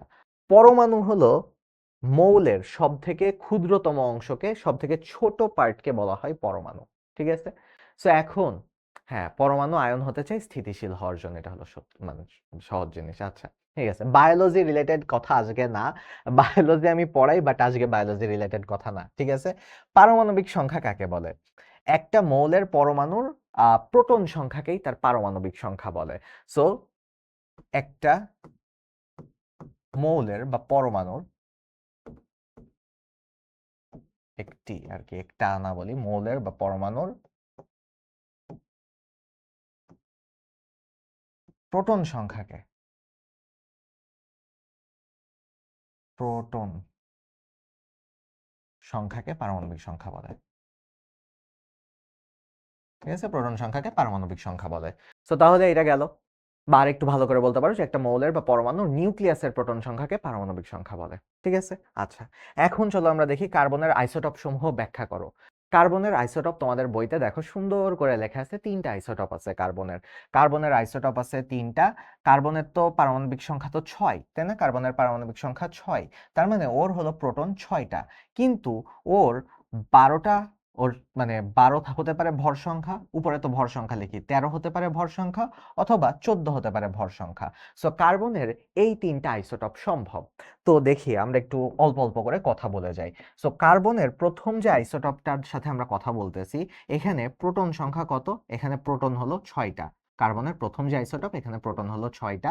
কার্বনের প্রথম যে আইসোটপ, এইখানে নিউট্রন কয়টা? 12 থেকে 6 বাদ দাও, নিউট্রন পেয়ে যাবা। নিউট্রন হলো এখানে 12 থেকে 6 বাদ দিলে কত হয় বলো তো? 12 - 6 মানে হলো 6। তাহলে এখানে 6টা নিউট্রন। তাহলে এই একটা গেল হিসাব। এবার আসি দ্বিতীয়টাতে। এখানে প্রোটন কয়টা? ভাইয়া নিচেরটা হলো প্রোটন সংখ্যা, তো 6। তার মানে 6 অবশ্যই 6। তো তাহলে ভালো কথা 6। কিন্তু নিউট্রন কি? উপরেরটার থেকে নিচেরটা বিয়োগ করলে নিউট্রন পাই। সো তাহলে 13 - 6 হবে। 13 - 6 হবে, হুইচ ইজ 7, তাই না? 7। সো তার মানে এখানে দেখো নিউট্রন সংখ্যা 7 হয়ে গেল। এটা একটা আইসোটপ। এবার লাস্টের যে আইসোটপ সেটার দিকে যদি আমরা তাকাই, তাহলে এখানে দেখব যে প্রোটন নিচেরটা, তাহলে প্রোটন সংখ্যা হলো 6, কিন্তু নিউট্রন কত হবে? নিউট্রন হবে 14 - 6, তাহলে 8 হবে। ঠিক আছে? এখানে 8 হবে। সো 14 - 6, এখানে 8 হবে। ওকে, সো বুঝলাম সহজ জিনিসপাতি। আচ্ছা, সো এখন চলো দেখি। আচ্ছা, আমি বায়োলজি না পড়াই কেমিস্ট্রি কেন পড়াইতেছি? আচ্ছা, আজকে তোমাদের ওই তো শিশির ভাইয়ের একটু পরীক্ষা কালকে, শিশিরের পরীক্ষা কালকে। সো এই জন্য আর কি ভাবলাম যে পড়াই দিই, পারি তো পড়াই দিই। ঠিক আছে? সো গেল। যদিও একটা ছোট্ট কাহিনী হয়ে গেছে, কাহিনী আর কি, আমার তখন ক্লাস নিতে যে হুট করে মনে হলো তোমাদের তো কখনো পড়াই নাই, সো তোমরা কিভাবে পড়ছো আমি জানি না কেমিস্ট্রি। যেরকম আমি মেডিকেল ব্যাচে পড়াইতে পারি কারণ ওরা কিভাবে পড়ে আমি জানি। সো তোমাদেরকে তো আমি পড়াই নাই এই গত বছরে কখনোই। সো এই জন্য আমার একটু ক্যাপচার করতে প্যারা হচ্ছে যে তোমরা কতটুকু জানো, সেই অনুযায়ী আমার বলতে হচ্ছে, তাই না? সো এখন রসায়নের সিকিউ লেখার কি বাংলার মতন কোনো নির্দিষ্ট নিয়ম আছে? না। প্রশ্ন যেভাবে আসবে ওইভাবে একটু গুছায় নিবা। ওরকম একেবারে বাংলার মতন গদ বাঁধা কোনো নিয়ম নাই। ঠিক আছে? ওকে, আচ্ছা। সো আইসোটপ, কার্বনের আইসোটপের আলাদা করে কোনো নাম নাই। ওদেরকে কার্বন 12, কার্বন 13, কার্বন 14 ডাকা হয়। ঠিক আছে? ওকে। বৃত্তি পরীক্ষার, ঠিক আছে? বৃত্তি পরীক্ষা। আচ্ছা, সো এখন চলো দেখি। এইবার যদি দেখি যে বায়োলজির গাইডলাইন, হ্যাঁ হবে তো, বায়োলজির গাইডলাইনও দিয়ে দেওয়া হবে। সো এখন এ মৌলটি আয়নে পরিণত হবে কিনা। এ মৌল হলো ৮ নাম্বার। ৮ মানে কি অক্সিজেন, তাই না? এ মৌল হলো এইটা। সো ৮টা প্রোটন আছে, ৮টা ইলেকট্রন আছে, এই বান্দাটা হলো অক্সিজেন। তাহলে দেখো অক্সিজেনের কি হয় তোমরা একটু দেখো। সো তোমরা যখন এটা আয়নে পরিণত হবে কি ব্যাখ্যা করবা যখন, তখন শুরুতে তো বলে নিবা যে এই বান্দা হলো অক্সিজেন। বলার পরে ছবিটা আঁকাবা। ছবি আঁকালে তোমাদের মার্ক দেওয়ার সম্ভাবনা বেড়ে যায়। সো এদের কয়টা প্রোটন আছে? এদের ৮টা প্রোটন আছে। এর নিউক্লিয়াসে ৮টা প্রোটন আছে। আর এর চারিদিকে তাহলে কি হবে? এর চারিদিকে এখন ইলেকট্রন কক্ষপথ আঁকাবো। 4টা কি থাকবে? 4টা হলো তোমার কি বলে 4টা, 4টা তো না, 8টা। 8টা ইলেকট্রন থাকবে। 8টা ইলেকট্রন থাকবে। ভালো কথা। সো এখন 8টা ইলেকট্রন আমি বসাই একটা একটা করে। দেখো এখানে তো 2টা বসলো, প্রথম কক্ষপথে 2টা বসলো। আবার তারপরে বাকি আছে কয়টা? 6টা। তাহলে এই কক্ষপথে 2টা, একটা 2টা, 3টা 4টা, 4টা, 5টা, 6টা। এখন তোমাদের কি মনে আছে ভাইয়া একটা নিয়ম শিখাইলো, অষ্টক নিয়ম। শেষ কক্ষপথে 8টা ইলেকট্রন থাকতে হয়, সব মিলায় 8টা না, শেষেরটাতে অনলি 8টা ইলেকট্রন থাকতে হয়। দেখি তো শেষ কক্ষপথ মানে কি? এটা তো প্রথম কক্ষপথ। শেষ কক্ষপথ মানে এইটা। তো এইটাতে কয়টা ইলেকট্রন আছে? একটা, 2টা, 3টা, 4টা, 5টা, 6টা। 8টা হইছে? 8টা হয় নাই। 8টা কি হইছে? 8টা হয় নাই। তাহলে 8টা যেহেতু হয় নাই, তাহলে কি করতে হবে? ওর অষ্টক পূর্ণ করার জন্য 2টা ইলেকট্রন বাইরে থেকে সাপ্লাই আনা লাগবে। বাইরের দেশ থেকে ওকে 2টা ইলেকট্রন নিয়ে আসতে হবে। সো 2টা ইলেকট্রন ও যে বাইরের থেকে নিয়ে আসবে, এই জায়গায় এসে সুন্দর করে 2টা ইলেকট্রন বসে গেল। সো যেহেতু 2টা ইলেকট্রন বাইরে থেকে আনছে, ইলেকট্রন নেগেটিভ, তো ইলেকট্রন আনলে তখন উপরে নেগেটিভ লিখতে হয়। সো এখন এ তখন কি হয়ে যাবে জানো? O2 নেগেটিভ হয়ে যাবে, কারণ কি 2টা ইলেকট্রন বাইরের থেকে নিয়ে আসছে। ইলেকট্রন ছেড়ে দিলে পজিটিভ হয়ে যেত, বাট ইলেকট্রন তো নিজে নেগেটিভ, ইলেকট্রন নিয়ে আসলে উপরে নেগেটিভ লিখতে হয়। ওকে, সো তাহলে দেখো আলটিমেটলি এই যে 4টা মৌল, আচ্ছা সরি, এই যে এ মৌলটি আয়নে পরিণত হবে। কেন পরিণত হবে? একটু আগেই ব্যাখ্যা দিলাম। স্থিতিশীল হওয়ার জন্য পরিণত হবে। স্থিতিশীল হওয়ার জন্য পরিণত হবে। হ্যাঁ, অক্সিজেনেরও আইসোটপ আছে। অক্সিজেনের আইসোটপ আছে 16, 17, 18। নরমালি তো 16, তারপর 17, তারপরে 18। ঠিক আছে? সো এটা হলো কথা। এইবার তাহলে দেখো আমরা গ নাম্বারও পেরে গেলাম। ছবি আঁকায় দিব, পরীক্ষায় আশা করি মার্ক দিয়ে দিবে। এবার চলো দেখি যে বি, সি আর ডি এই তিনটার মধ্যে কোন দুইটা মৌল যৌগ গঠন করবে, যুক্তিসহ বিশ্লেষণ করো। ঠিক আছে? তো একটু তোমাদের তো এই ক্লাসগুলো মূলত গাইডলাইন বা রিভিশন টাইপের ক্লাস। তো এই ক্লাসে খুব বেশি ডিটেলসে আমি যাব না। আসলে আমি যেতে চাইলেও যেতে পারতেছি না, তোমাদেরকে পড়াতে আমার খুবই ইচ্ছা করতেছে। ক্লাস 8 তো আমার সব থেকে প্রিয় ক্লাস। ঠিক আছে, তোমাদের সাথে যতগুলো বায়োলজি ক্লাস নিয়েছি সবগুলোই আসলে অনেকগুলো এনজয় করছি। তো যাই হোক, এখন তোমাদেরকে আমি অনেক চাইতেছি যে তোমাদের কেমিস্ট্রি একেবারে গুলায় খাওয়াই দিই, যে আরে খাবি না কেন, খা, তুই কেমিস্ট্রি এত সহজ জিনিস। কিন্তু স্যাডলি টাইমের একটা ব্যাপার আছে। আর এখন তোমরা বৃত্তি পরীক্ষা দিবা, সো গত পুরো 1 বছর তোমরা পড়ছো। সো এখন আমি আর বেশি ডিটেলসে যেতেও পারতেছি না, যেতে চাচ্ছিও না। তো যাই হোক, এখন চলো দেখি আমরা বি, সি আর ডি এইটার মধ্যে যদি গঠনগুলোর মধ্যে যদি একটু তাকাই, তাহলে আমার ওই যে শর্টে একটু ছবি আঁকায় নেই, তোমাদেরকে একটু হলেও বুঝাতে চাচ্ছি আমি। ঠিক আছে? সো আমরা তিনটা মৌলের ছবি আঁকায় নিই, বি, সি আর ডি। ঠিক আছে? বি, সি আর ডি। তো আমি যদি ছবি আঁকায় দিই, তাহলে এখন দেখব। ওকে, সো গেল। কই রে ভাই? আচ্ছা, হ্যাঁ, পারফেক্ট। সো গেল। ওকে, ওকে, কিছু একটা হবে। হয় না কেন? আচ্ছা হয়েছে, কিছু একটা হয়েছে। এত পারফেক্ট হতে পারতেছি না, স্যাডলি। আচ্ছা হয়েছে কিছু একটা। ওকে, সো গেল। এখন চলো আমরা দেখি। সো এইবার আমরা যদি দেখি যে ওকে, so B, C R D. So B A কয়টা? বি এ 9টা, তারপরে সি তে 10টা, আর ডি তে 11টা। হ্যাঁ, সো তোমরা বুঝতেছো, তোমরা বুঝাই গেছো যে এখানে কি হতে যাচ্ছে। সো তাহলে এইখানে হলে ইলেকট্রন আছে কয়টা? এখানে ইলেকট্রন আছে তোমার 8টা। সো 8টা ইলেকট্রন যেহেতু আছে, তাহলে এর প্রথম কক্ষপথে 2টা। সরি ৮টা তো না ৯টা। তারপরে হলো দ্বিতীয় কক্ষপথে বাকি ৭টা বসবে। বাকি ৭টা বসবে এখানে দ্বিতীয় কক্ষপথে। ঠিক আছে? বাকি ৭টা বসবে দ্বিতীয় কক্ষপথে। তো তুমি দেখতেছো যে শেষ কক্ষপথে ৮টা ইলেকট্রন হয় নাই। শেষ কক্ষপথে কয়টা হয়েছে? ১টা, ২টা, ৩টা, ৪টা, ৫টা, ৬টা, ৭টা। তার মানে ও যদি একটা ইলেকট্রন নিতে পারে, কারো কাছ থেকে ধার করে নিতে পারে যে স্যার আমাকে একটা ইলেকট্রন দিয়ে দেন। তাইলে ও হলো জীবনে সুখে শান্তিতে থাকবে। স্থিতিশীল হয়ে যাবে। তাহলে ভালো কথা। ও একটা ইলেকট্রন নিতে চায়। সো ও কি করতে চায়? ও একটা ইলেকট্রন নিতে চায়। ভালো কথা। এইবার যদি আমি এই দ্বিতীয়টা দেখি যে 10টা ইলেকট্রন যার আছে, ওর যদি দেখাই তাহলে প্রথম কক্ষপথে তো 2টা ইলেকট্রন বসবে, আর দ্বিতীয় কক্ষপথে বাকি কয়টা ইলেকট্রন বসবে? 8টা ইলেকট্রন বসবে। তাহলেই তো টোটাল 10টা হয়ে গেল। সো দেখি দ্বিতীয় কক্ষপথে আমরা বাকি 8টা ইলেকট্রন বসায় দিই। সো এখন যদি এর শেষ মানে কক্ষপথ, দ্বিতীয় কক্ষপথ যদি এটার দিকে তাকাও তাহলে ইলেকট্রন কয়টা দেখি তো? 1টা, 2টা, 3টা, 4টা, 5টা, 6টা, 7টা, 8টা। ও তো তাহলে অষ্টক নিয়ম মেনে চলছে, ও হলো স্থিতিশীল। তো যেই বান্দা, তুমি পরীক্ষার হলে এক্স্যাক্টলি এই কথাগুলোই লিখে দিবা, দেখবা যে তোমাকে মার্ক দিয়ে দিছে স্যার। যে তুমি যদি বলো যে হ্যাঁ এইখানে সি সি হলো 10টা ইলেকট্রন আছে, যার মানে তার শেষ কক্ষপথে 8টা ইলেকট্রন বিদ্যমান। সো ও খুবই সুন্দরভাবে সুখে শান্তিতে, অলরেডি সুখে শান্তিতে আছে। ওর আর কোনো বন্ধন তৈরি করার বা যৌগ তৈরি করার দরকার নেই, তাহলেই হলো। ওকে। সো এখন চলো দেখি যে 11 নাম্বারটা কি করে। 11 নাম্বারটা যদি করে, 11 নাম্বারটার জন্য আরেকটা কক্ষপথ দিতে হবে। সো তাহলে চলো দেখি। এইবার প্রথম কক্ষপথে 2টা ইলেকট্রন দিবা। ঠিক আছে? দ্বিতীয় কক্ষপথে তো 8টা ইলেকট্রন দিবা। তাহলে টোটাল কয়টা হলো? 10টা হলো। সো 10টা হলো। একটু আগে যেটা করলাম সোডিয়াম প্লাসের জন্য। সো 10টা হলো। আর তৃতীয় কক্ষপথে আরেকটা দিতে হবে, একটা দিতে হবে। সো ও কি করতে চাই? ওই যে একটু আগে শিখাইলাম, শেষ কক্ষপথে যদি 8টা বানাইতে হয়, ওর তো হাতে চয়েস আছে 2টা। হয় 7টা নিয়ে আনো, নাইলে একটা ছেড়ে দাও। সো একটা ছেড়ে দেওয়া সহজ। ও করবে কি? ও একটা ছেড়ে দিবে। ও করবে কি? ও একটা ইলেকট্রন ছেড়ে দিবে। সো একটা ইলেকট্রন ছেড়ে দিবে। ও বের করে দিবে। একটা ছেড়ে দিবে। সো ও যে একটা ইলেকট্রন ছেড়ে দিল, সেই একটা ইলেকট্রন কই যাবে জানো? সেই একটা ইলেকট্রন এবার তোমরা দেখো, কারো কাছে যেটা অপচয়, অন্য আরেকজনের কাছে সেটা হলো মানে কি বলে ট্রেজার, অন্য আরেকজনের কাছে সেটা হলো কাজের জিনিস। সো ও যে ইলেকট্রনটা ফালায় দিল, সেই ইলেকট্রন কে গ্রহণ করবে জানো? এই যে বি গ্রহণ করবে, কারণ ওর তো একটা ইলেকট্রনের চাহিদা আছে। ওর একটা ইলেকট্রন মানে ওর একটা ইলেকট্রন বেশি থাকলে ওর আরো বিপদ হচ্ছিল, আর ওর একটা ইলেকট্রন কম থাকার জন্য বিপদ হচ্ছিল। তো তাহলে এরা দুইজন একটা যৌগ গঠন করে ফেলবে। ওরা দুইজন হ্যান্ডশেক করে ফেলবে। হ্যান্ডশেক করে যৌগ গঠন করে ফেলবে। তাহলে কার কার মধ্যে যৌগ গঠন পসিবল? বি এবং ডি এর মধ্যে যৌগ গঠন পসিবল।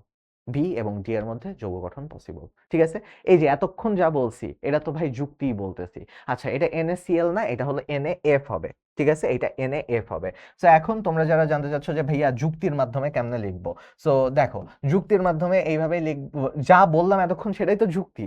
তুমি আর কি যুক্তি শুনতে চাচ্ছ? তো প্রথমে তুমি বলবা যে বি এর ছবি আঁকাবা।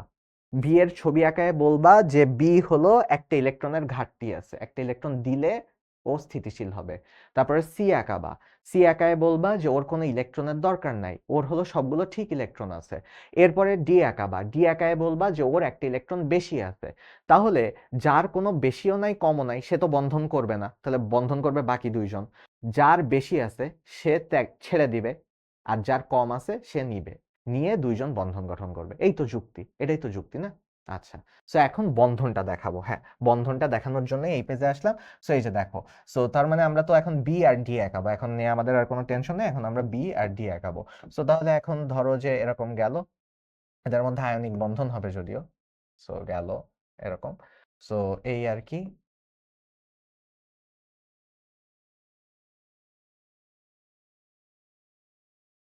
আচ্ছা। তো এখন হবে কি দেখো, এখন আমরা একটু তোমরা তো তোমাদের তো আর পরীক্ষার খাতায় কালার ইউজ করতে পারবে না, তোমরা তো একই কালার আঁকাবা।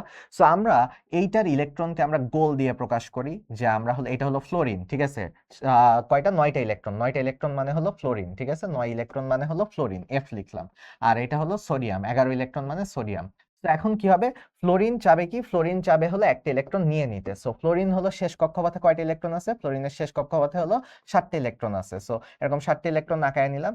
নিয়ে ও আরেকটা ইলেকট্রন কই থেকে নিবে? আরেকটা ইলেকট্রন ও সোডিয়াম থেকে নিবে। সো যখন তুমি ছবি আঁকাবা তখন তুমি এই যে এইভাবে আঁকাবা, তাহলেই কাজ হয়ে যাবে।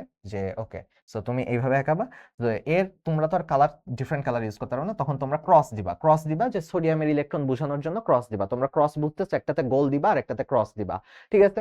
এরপর এরপরে যদি আসো তাহলে এখানে সোডিয়ামের তো বাকিগুলো এরকম দ্বিতীয় কক্ষপথে তো 8টি ইলেকট্রনই আছে, ক্রস দিয়ে আর কি স্যার বুঝা যাবে যে ওকে এগুলো সোডিয়ামের ইলেকট্রন।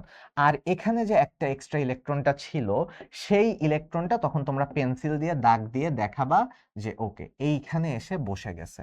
সো এখানে এসে বসে গেছে, সো এখানে এসে যদি বসে যায় তাহলে এখানে ক্রসটা দিবা। তার মানে কি দেখো দুইটাই তো মানে ক্রস দিয়ে আমরা সোডিয়ামের ইলেকট্রন বুঝাচ্ছি, গোল দিয়ে আমরা ফ্লোরিনের ইলেকট্রন বুঝাচ্ছি। তাহলে ফ্লোরিন সোডিয়ামের থেকে একটা ইলেকট্রন নিয়ে নিল, নিয়ে এখন কি হলো, এখন ফ্লোরিন হয়ে গেল ফ্লোরিন মাইনাস, কারণ ও একটা ইলেকট্রন নিয়ে নিছে। আর সোডিয়াম যেহেতু একটা ইলেকট্রন ছেড়ে দিছে ও একটু এখন পজিটিভ হয়ে গেছে, সোডিয়াম প্লাস। তো এখন সোডিয়াম প্লাস আর ফ্লোরিন মাইনাসের মধ্যে বন্ধন তৈরি হবে। ঠিক আছে, এই যে এইটা গেল। হ্যাঁ, আচ্ছা, না এইটা হলো সাইজের উপর ভিত্তি করা হয়। প্রথম কক্ষপথে 2টা ইলেকট্রন থাকে, দ্বিতীয় কক্ষপথে 8টা ইলেকট্রন থাকে। আচ্ছা, সো এখন চলো আমরা দেখলাম, এটা দেখলাম। আচ্ছা হ্যাঁ, ক্লাসের পরে তোমরা তো পিডিএফ পাবাই, ঠিক আছে, পিডিএফ পাবাই ক্লাসের পরে। আচ্ছা, সো এখন এটা তোমাদের বইতেও আছে, তোমরা দেখো বইতেও আছে তোমাদের। সো এরপরে তোমাদের যে বন্ধন যেটা তৈরি হবে এই দুইজনের মধ্যে, যে হলো যৌগটা তৈরি হবে, সেই যৌগটার নাম হলো NaF। NaF তৈরি হবে। তার মানে সোডিয়াম আর এফ ফ্লোরিন মিলিত হয়ে NaF তৈরি হবে। NaF তৈরি হবে। সাজেশন তো ভাইয়া এই যে আজকে যা পড়াচ্ছি এটা পুরাটাই সাজেশন, ঠিক আছে। তাহলে দেখো তোমাদের এই চ্যাপ্টারের সাজেশন দিয়ে দিলাম। ওকে, তাহলে এই চ্যাপ্টারের সাজেশন দিয়ে দিলাম। আচ্ছা, এইটা যদি তোমাদেরকে সমীকরণের সাহায্যে দেখাই, সমীকরণটা লিখলেও চলে, বইতে লেখা আছে সমীকরণটা, আর না লিখলেও চলে। দেখো সোডিয়াম হলো করলো কি, সোডিয়াম ওর হলো একটা ইলেকট্রন ছেড়ে দিল, একটা ইলেকট্রন ছেড়ে দিয়ে, যে এটা সমীকরণ লিখলাম না এই কারণে অনেকে আবার সমীকরণ বুঝবা না, এই জন্য সমীকরণ লিখলাম না। আর ফ্লোরিন করে কি, ফ্লোরিন একটা ইলেকট্রন নিয়ে নিল, ওই একটা ইলেকট্রন নিয়ে ফ্লোরিন মাইনাস হয়ে গেল। সো সমীকরণ দিয়ে লিখলে এটা ব্যাপারটা দেখতে এরকম হতো যে Na plus F equals to NaF। ঠিক আছে, এটা হলো সমীকরণ। যারা সমীকরণ বুঝো নাই প্যারা নাই, তোমরা ছবি আঁকায় মৌখিকভাবে ব্যাখ্যা মানে লিখে লিখে ব্যাখ্যা করে দিলেই হয়ে যাবে। আর যারা সমীকরণ বুঝছো, একাডেমিক ক্লাসে বুঝছো, তারা সমীকরণটা দিতে পারো, নাইলে প্যারা নাই, সমীকরণ দরকার নাই। Na কেন হবে না, কারণ সব সময় পজিটিভ চার্জটাকে আগে রাখা হয়, এই জন্য। ঠিক আছে, পজিটিভ চার্জটাকে আগে রাখা হয়। ঠিক আছে, আচ্ছা, সো গেল। এবার আসি রাসায়নিক বিক্রিয়া। রাসায়নিক বিক্রিয়া চ্যাপ্টারটা আমরা দ্রুত দ্রুত পড়ে ফেলি, আমাদের এখনো কিন্তু 2টা চ্যাপ্টার আছে। আমি প্রথম চ্যাপ্টারটা তোমাদের একটু একেবারে খাওয়ায় খাওয়ায় পড়াইলাম। এরপরে যে 2টা চ্যাপ্টার, এই 2টা চ্যাপ্টার কিন্তু আমরা দ্রুত দ্রুত পড়ে ফেলবো, নাইলে কিন্তু রিভিশন আমরা দিতে পারবো না। আমরা কিন্তু আমাদের মনে রাখতে হবে আমরা রিভিশন ফেজে আছি, ঠিক আছে। সো তাহলে এখন চলো দেখি যে এই যে KClO3 এটা বিক্রিয়া করে KCl আর A তৈরি করতেছে, A চিহ্নিত স্থানে কি হবে। তো এখন দেখো আমাদের বিক্রিয়া জানতে হবে, বইতে কিন্তু এই বিক্রিয়াটা হুবহু আছে। আচ্ছা, সো বইতে এটা হুবহু আছে না, এই যে ছোট্ট একটা ভুল করে ফেললা। দেখো এই যে বিক্রিয়া লিখে সমতা করতে হয়, তাই না, তোমরা জানো যে সমতা শব্দটা তোমরা পড়ছো, যে সমতা মানে সমান করতে হয় বিক্রিয়া লিখে। সো এই বিক্রিয়াটাই দেখো KCl তৈরি হয়েছে, ভালো কথা, KCl তৈরি হয়েছে। এখন KCl তৈরি হবে, আর কি তৈরি হবে গেস করো তো। KCl তো এই অংশটুকু, KCl তো তৈরি হয়ে গেছে, KCl তৈরি হয়ে গেছে, বাকি কি আছে, অক্সিজেন। তাহলে এখানে কি তৈরি হবে, অক্সিজেন তৈরি হবে। ভালো কথা, যে আচ্ছা ভাইয়া তাহলে অক্সিজেন তৈরি হবে। তুমি ভাবতেছো যে আরে ভাই O2, তাই তো 2টা পরমাণু আছে।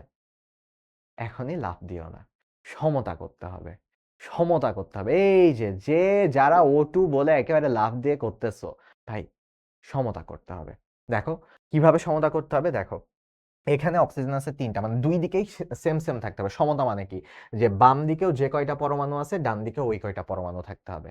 সো আসলে এইখানে হলো তোমার 3টা অক্সিজেন থাকবে। সো এটা একটু ঘুরায় ফেরায় লিখতে হয়, সরি, এখানে হলো তোমার বিক্রিয়াটা সমতা করতে হয়, বিক্রিয়াটা সমতা করে এখানে দেখাতে হয় যে তোমার 3টা পরমাণু থাকবে। সো দেখো কিভাবে 3টা লিখতে হয়, যে এই যে দেখো এইখানে তোমার কে আছে কয়টা, একটা। সো তাহলে একটা কে, ওকে, কে আছে কয়টা, একটা কে। তারপর সিএল আছে কয়টা, সিএল আছে একটা, তাহলে সিএলও একটা। কিন্তু অক্সিজেন আছে 3টা, তো তোমার এখানে 3টা বানাইতে হবে অক্সিজেন। তো এইটারে এইভাবে 3/2 লিখে, 3/2 লিখে, তো 3/2 লিখে 3টা বানাই। সো এত কঠিন যদি তুমি না করতে চাও, তোমার জন্য আমি সহজ করে বলে দিই, তুমি যদি এত কঠিন না করতে চাও, তোমার মনে রাখতে হবে যে দুই দিকেই সমান সমান অক্সিজেন থাকবে। সো তুমি 3টা অক্সিজেন পাবা, 3টা অক্সিজেনের পরমাণু পাবা এখানে। ঠিক আছে, তুমি এখানে উৎপন্ন গ্যাসে অক্সিজেনের পরমাণু কয়টা পাবা, 3টা পাবা। ওকে, 3টা অক্সিজেনের পরমাণু পাবা। ওকে, সো এখন তাহলে গেল এটা। আচ্ছা, এখানে দেখো সমতা কিন্তু করতে বলে নাই। না না না, সমতা করতে না বললেও দেখো 2 দিয়ে গুণ করতে হবে, ব্যাপারটা এরকম না। KClO3, এটার KCl প্লাস এইটা হলো 3/2O2 হয়। আমি এটা লিখলাম তোমাদের বোঝানোর জন্য। এইটা আসলে হয় 3/2O2, যেটার মানে হলো এখানে 3টা পরমাণু আছে। এখানে 3টা পরমাণু আছে, ঠিক আছে? 3টা পরমাণু আছে এখানে। ওকে, সো হ্যাঁ, এগুলো ইজি ছিল। ওকে, সো গেল এখানে। এইবার যদি আমরা দেখি যে কোন বিক্রিয়ায় অক্সিজেন দরকার হয়, সবাই এটার উত্তর করো। এগুলো তো ইজি জিনিসপাতি। সমতা বুঝান ভাইয়া। সমতা মানে কি জানো? সমতা মানে এইদিকে একটা কে আছে, তাহলে বিক্রিয়া করার পরে এই দিকেও একটা কে থাকবে, মানে পটাশিয়াম থাকবে। এইদিকে একটা সিএল আছে, বিক্রিয়া করার পর এইদিকেও একটা সিএল থাকবে। এইদিকে হলো অক্সিজেন আছে 3টা, বিক্রিয়া করার পরে এই দিকেও 3টা অক্সিজেন থাকবে। সো 3টা অক্সিজেনকে কেন এইভাবে লিখলাম? কারণ দেখো এই জায়গায় তো O2 মানে 2টা অক্সিজেন, আর 3/2 মানে 3/2 আর কি গেল। সো এটা গুণ করতে হয়। তো দেখো তো 2 2 কাটাকাটি চলে যায় 3, মানে 3টা অক্সিজেন থাকে এখানে। দেখছো হিসাব? সেটা আগেরটা। হ্যাঁ, দহন বিক্রিয়া। এইটা হলো দহন বিক্রিয়া। দহন বিক্রিয়ায় অক্সিজেনের দরকার হয়। দহন বিক্রিয়ায় অক্সিজেনের দরকার হয়। এবার বলো, শুষ্ক কোষে, শুষ্ক কোষে কোন ধরনের শক্তি উৎপন্ন হয়? শুষ্ক কোষে কোন ধরনের শক্তি উৎপন্ন হয় বলো? এটা সহজ জিনিসপাতি। এগুলোতে বোঝানোর কিছু নেই। এই চ্যাপ্টারের এই যে যেই প্রশ্নগুলো এমসিকিউ গুলো দেওয়া হয়েছে কাইন্ড অফ মুখস্থ। শুষ্ক কোষ মানে ওই যে ব্যাটারি, ড্রাই সেল। ব্যাটারি, ঘড়িতে যে ব্যাটারি ইউজ করে, ব্যাটারিতে কি তৈরি হয় বলো তো? ব্যাটারিতে কি তৈরি হয়? হুম, ব্যাটারিতে রাসায়নিক শক্তি থেকে তড়িৎ শক্তি তৈরি হয়। তড়িৎ শক্তি তৈরি হয়। রাসায়নিক শক্তি উৎপন্ন হয় না, রাসায়নিক শক্তি থেকে তড়িৎ শক্তি তৈরি হয়। রাসায়নিক থেকে তড়িৎ হয়, রাসায়নিক থেকে তড়িৎ হয়, রাসায়নিক থেকে তড়িৎ হয়। ঠিক আছে, সো এটা একটু সাবধান থেকো। উৎপন্ন হয় জিজ্ঞেস করছে, রাসায়নিক থেকে তড়িৎ হয়। ঠিক আছে, রাসায়নিক থেকে তড়িৎ হয়। সো রাসায়নিক শক্তি যদি উৎপন্ন হয় বলো, তাহলে ভুল বলতেছো তোমরা। ঠিক আছে, তড়িৎ শক্তি উৎপন্ন হয়। আচ্ছা, এবার বলো, খাবার সোডার মধ্যে লেবুর রস যোগ করলে কি হয়? সো এইটার বিক্রিয়া তোমাদের বইতে আছে। যারা বই পড়ছো ভাই, বই একবার রিডিং পড়ছো মানে তোমার এগুলো সবই সহজ। দেখো তোমাদের বইতে খুবই সুন্দর করে লেখা রয়েছে খাবার সোডা। খাবার সোডার সংকেত হলো Na2 NaHCO3। ঠিক আছে, খাবার সোডার সংকেত হচ্ছে NaHCO3। আচ্ছা, সো গেল। আর এরপরে লেবুর রস, লেবুর রসের সংকেত তোমাদের জানতে হবে না, কঠিন সংকেত। জেনে রাখো এটার ভিতরে সাইট্রিক অ্যাসিড থাকে। এটা এমসিকিউতে আসতে পারে যে লেবুর রসে রসে কি থাকে? লেবুর রসে সাইট্রিক অ্যাসিড থাকে। সো এখন বিক্রিয়া করবে, বিক্রিয়া করে কি হবে দেখো, এই দুইটা যদি বিক্রিয়া করে, এই দুইটা যদি বিক্রিয়া করে, এই দুইটা বিক্রিয়া করলাম একটু এইভাবেই লিখি বিক্রিয়াটা, NaHCO3 আর সাইট্রিক অ্যাসিড বিক্রিয়া করলো। ঠিক আছে, সাইট্রিক অ্যাসিড বিক্রিয়া করলো। সো বিক্রিয়া করে তোমার কি তৈরি করবে? বিক্রিয়া করে সোডিয়াম সাইট্রেট তৈরি করবে। সোডিয়াম সাইট্রেট, এন এর জন্য সোডিয়াম, সো সোডিয়াম সাইট্রেট তৈরি করবে এবং সাথে কার্বন ডাইঅক্সাইড তৈরি করবে এবং পানি তৈরি করবে। এই যে কার্বন ডাইঅক্সাইড, এই যে CO3 আছে, এই অংশটুকু কার্বন ডাইঅক্সাইড হয়ে যাবে, আর সাথে পানি তৈরি করবে, H2O তৈরি করবে। সো আলটিমেটলি এই যে দেখো, তাহলে এখানে কোনটা হবে দেখো তো? হাইড্রোজেন হবে? হবে না। সালফার ডাইঅক্সাইড হবে? এই সালফার ডাইঅক্সাইড কেন বলতেছো? কে বলতেছে? এই সালফার ডাইঅক্সাইড কে বলতেছে? অক্সিজেন কেন হবে? কার্বন ডাইঅক্সাইড হবে। Na2CO3 কার্বন ডাইঅক্সাইড হবে। সহজ জিনিসপাতি, কার্বন ডাইঅক্সাইড হবে। কেন সালফার বলতেছো? সালফার তো নাই, নাম গন্ধের মধ্যে সালফার নাই। সালফার কই থেকে পাইলা ভাই? সালফার নাই তো তুমি কেমনে সালফার অক্সাইড বানায় ফেলতেছো বলো তো? কার্বন ডাইঅক্সাইড হবে। ওকে, কার্বন ডাইঅক্সাইড হবে। আচ্ছা, সো এখন কথা হলো যে এইবার ও আচ্ছা, যারা একটু প্রশ্ন করতেছিলে যে অক্সিজেনের ওখানে 6টা পরমাণু হবে কিনা, আমি তোমার প্রশ্ন ভ্যালিড বুঝছি। তোমরা এক কাজ করো, তোমরা হলো একটু এইটার প্রশ্নটা আমি একটু প্রশ্নটা নিয়ে কথা বলবো না, ঠিক আছে? প্রশ্নটা আমি যখন এখন দেখতেছি, যখন সলভ করতে গেলাম, প্রশ্নটা আমার কাছে মনে হয়েছে কমপ্লিট না। সো ওই হিসেবে উত্তর 3ও হতে পারে, 6ও হতে পারে। ঠিক আছে, 3ও হতে পারে, 6ও হতে পারে। আমি দেখি ওইটা কারোর সাথে কথা বলি, ঠিক আছে? শিশিরের সাথে অথবা শোভন ভাইয়ের সাথে কথা বলি, তারপর আমি দেখতেছি ব্যাপারটা। ওকে, সো তোমাদেরকে জানাই দিব না। টিনের যোজনী কত? এটা ডিরেক্ট মুখস্থ ভাই, এটা ডিরেক্ট মুখস্থ। টিন হয় 2 হয় নাইলে 4 হয়, তোমাদের বইতে আছে। টিন হয় 2 হয় নাইলে 4 হয়। ঠিক আছে, টিন হলো হয় 2 হয় নাইলে 4 হয়। টিন হয় 2 হয় নাইলে 4 হয়। তো ভাইয়া যে কয়টা যোজনীর তোমাদের বক্স আছে, একটা টেবিল আছে, যেই টেবিলের মধ্যে প্রত্যেকটা বিভিন্ন, প্রত্যেকটা না, বিভিন্ন পরমাণুর কমন যেসব পরমাণুগুলো আছে তাদের যোজনীগুলো লেখা আছে, সো ওইটা একটু পড়ে ফেলবা। ঠিক আছে, ওইটা লাগবে। ওটা একটু পড়ে ফেলবা। আচ্ছা, সো এখন তোমাদের এইখানে দেখো শর্ট কোশ্চেনের মধ্যে এটা কিন্তু ইম্পর্টেন্ট, ঠিক আছে? নাইট্রিক অ্যাসিডের সংকেত কি? নাইট্রিক অ্যাসিড তো বলি নাই, সাইট্রিক অ্যাসিড বলছি। নাইট্রিক অ্যাসিডের সংকেত হলো HNO3, ঠিক আছে? সাইট্রিক অ্যাসিডের সংকেত কি ভাই? সাইট্রিক অ্যাসিডের সংকেত হলো সহজ, ঠিক আছে? আচ্ছা, সো এখন চলো দেখি, এইবার দেখি 2 আর 3 না 2 আর 4, এই 2 আর 4, 2 আর 4, ঠিক আছে? 2 আর 3 না 2 আর 4। ওকে, এবার আসি যোজনী আর যৌগমূলকের মধ্যে পার্থক্য লিখো। যোজনী জিনিসটা কি? যোজনী হলো যে বন্ধন তৈরি করার ক্ষমতা বা রাসায়নিক বন্ধন কয়টা তৈরি করে সেটাকে আমরা বলে যোজনী, ঠিক আছে? এটাকে বলে যোজনী। সো এখন চলো দেখি, হ্যাঁ বিক্রিয়াগুলো মনে রাখতে হবে, বিক্রিয়াগুলো মনে রাখতে হবে। বিক্রিয়া তোমাদের মানে কাইন্ড অফ বলতে পারো মুখস্থ রাখতে হবে, তাহলে হবে, ঠিক আছে? এখন চলো দেখি, হ্যাঁ ভাই যারা চ্যাট জিপিটি মারতেছো যে ভাইয়া সাইট্রিক অ্যাসিড মানে C6H8O7, ভাই এইটা তো আমিও লিখে দিতে পারি, কিন্তু লিখে দিলে তো তুমি বিক্রিয়াটা বুঝবা না, তাই না? আরেকটু বড় ক্লাসে উঠতে হবে, কলেজে উঠতে হবে, তারপরে যে তুমি বুঝবা যে হলো সাইট্রিক অ্যাসিড কিভাবে কি হয়। আচ্ছা, সো এখন চলো দেখি যোজনী আর যৌগমূলকের মধ্যে পার্থক্য। সো যোজনী কি? যোজনী হলো বন্ধন তৈরি করতে পারে কয়টা, সেটা মানে বন্ধন তৈরির ক্ষমতা কাইন্ড অফ, ঠিক আছে? বন্ধন তৈরির ক্ষমতা। আর অন্যদিকে বন্ধন তৈরির ক্ষমতা, সো যোজনীর সংজ্ঞাটা লিখবা আর কি, যে আচ্ছা যোজনী মানে একটা পরমাণু আরেকটা পরমাণুর সাথে আরেক কয়টা পরমাণুর সাথে বন্ধন তৈরি করতে পারে, তো বন্ধন তৈরির ক্ষমতা বা কয়টা ইলেকট্রন দিতে পারে, কয়টা ইলেকট্রন ইয়ে করতে পারে, ঠিক আছে? এইবার দেখো যে যৌগমূলক কি? যৌগমূলক তো পুরাই ডিফারেন্ট একটা জিনিস। যৌগমূলক জিনিসটা কি? যৌগমূলক হলো যে কয়েকটা পরমাণু মিলে যে যৌগ তৈরি করতেছে, কয়েকটা পরমাণু মিলিতভাবে একটা পরমাণুর মিলনে বা বন্ধনের ফলে যে তৈরি হয় এটা, ঠিক আছে? মিলনের ফলে বা বন্ধনের ফলে তৈরি হয়। সো আলটিমেটলি দেখো, এই জায়গাটা একটু দেখো, নোটিস করো, যোজনী হলো একটা কার্বন দিলাম তোমাকে আমি, বললাম যে ভাইয়া কার্বনের যোজনী কত, তো তুমি বলবা যে কার্বনের যোজনী হলো 4, কারণ কি কার্বন এরকম 4টা পরমাণুর সাথে বন্ধন তৈরি করতে পারে, কার্বনের যোজনী তুমি বলবা 4। কিন্তু একটা যৌগমূলক কি? যৌগমূলক হলো ধরো একটা, এই যে CO3 2 তোমাদের বইতে এগুলো আছে, ঠিক আছে? এই যে CO3 2, এই যে এরকম একটা জটিল একটা জিনিস লিখলাম না, এইটা হলো যৌগমূলক। জটিল একটা জিনিস লিখলাম, এটা হলো যৌগমূলক। পটাশিয়াম হলো কে? অক্সিজেনের যোজনী কত? অক্সিজেনের যোজনী হলো 2 হতে পারে, 1ও হতে পারে, ঠিক আছে? সো গেল। এইবার যদি দেখি যে ভাইয়া এক্সাম্পল দেন, তখন তুমি ওই এক্সাম্পল ধরো এই দুইটা পার্থক্য লিখলে তোমার 2 মার্ক দিয়ে দিবে, ঠিক আছে? যে এটা হলো বন্ধন তৈরির ক্ষমতা আর এটা হলো কয়েকটা পরমাণুর মিলনে বা বন্ধনের ফলে তৈরি হয়। আর যোজনী কেমন? যোজনী হলো দেখতে এরকম। আর যৌগমূলক কেমন? যৌগমূলক দেখতে এরকম। শেষ। দেখছো? শেষ। যোজনী আর যৌগমূলকের পার্থক্য। এবার দেখো, তাপ প্রয়োগ ছাড়া বিয়োজন বিক্রিয়া সংঘটিত হয় না কেন? ভাইয়া বিয়োজন মানে কি? ভাঙতে হবে। বিয়োজন মানে ভাঙতে হবে। তো ভাঙার সময় তাপ প্রয়োজন হয়। বিয়োজন মানে ভাঙতে হবে। সো ভাঙার সময় তাপ প্রয়োজন হয়। এই যে যেরকম একটু আগে আমরা একটা বিক্রিয়া যেটা দেখলাম যে KClO3, KClO3 এইটা যখন বিক্রিয়া করতেছিল তখন এখানে একটা ডেল চিহ্ন দেওয়া হয়েছিল।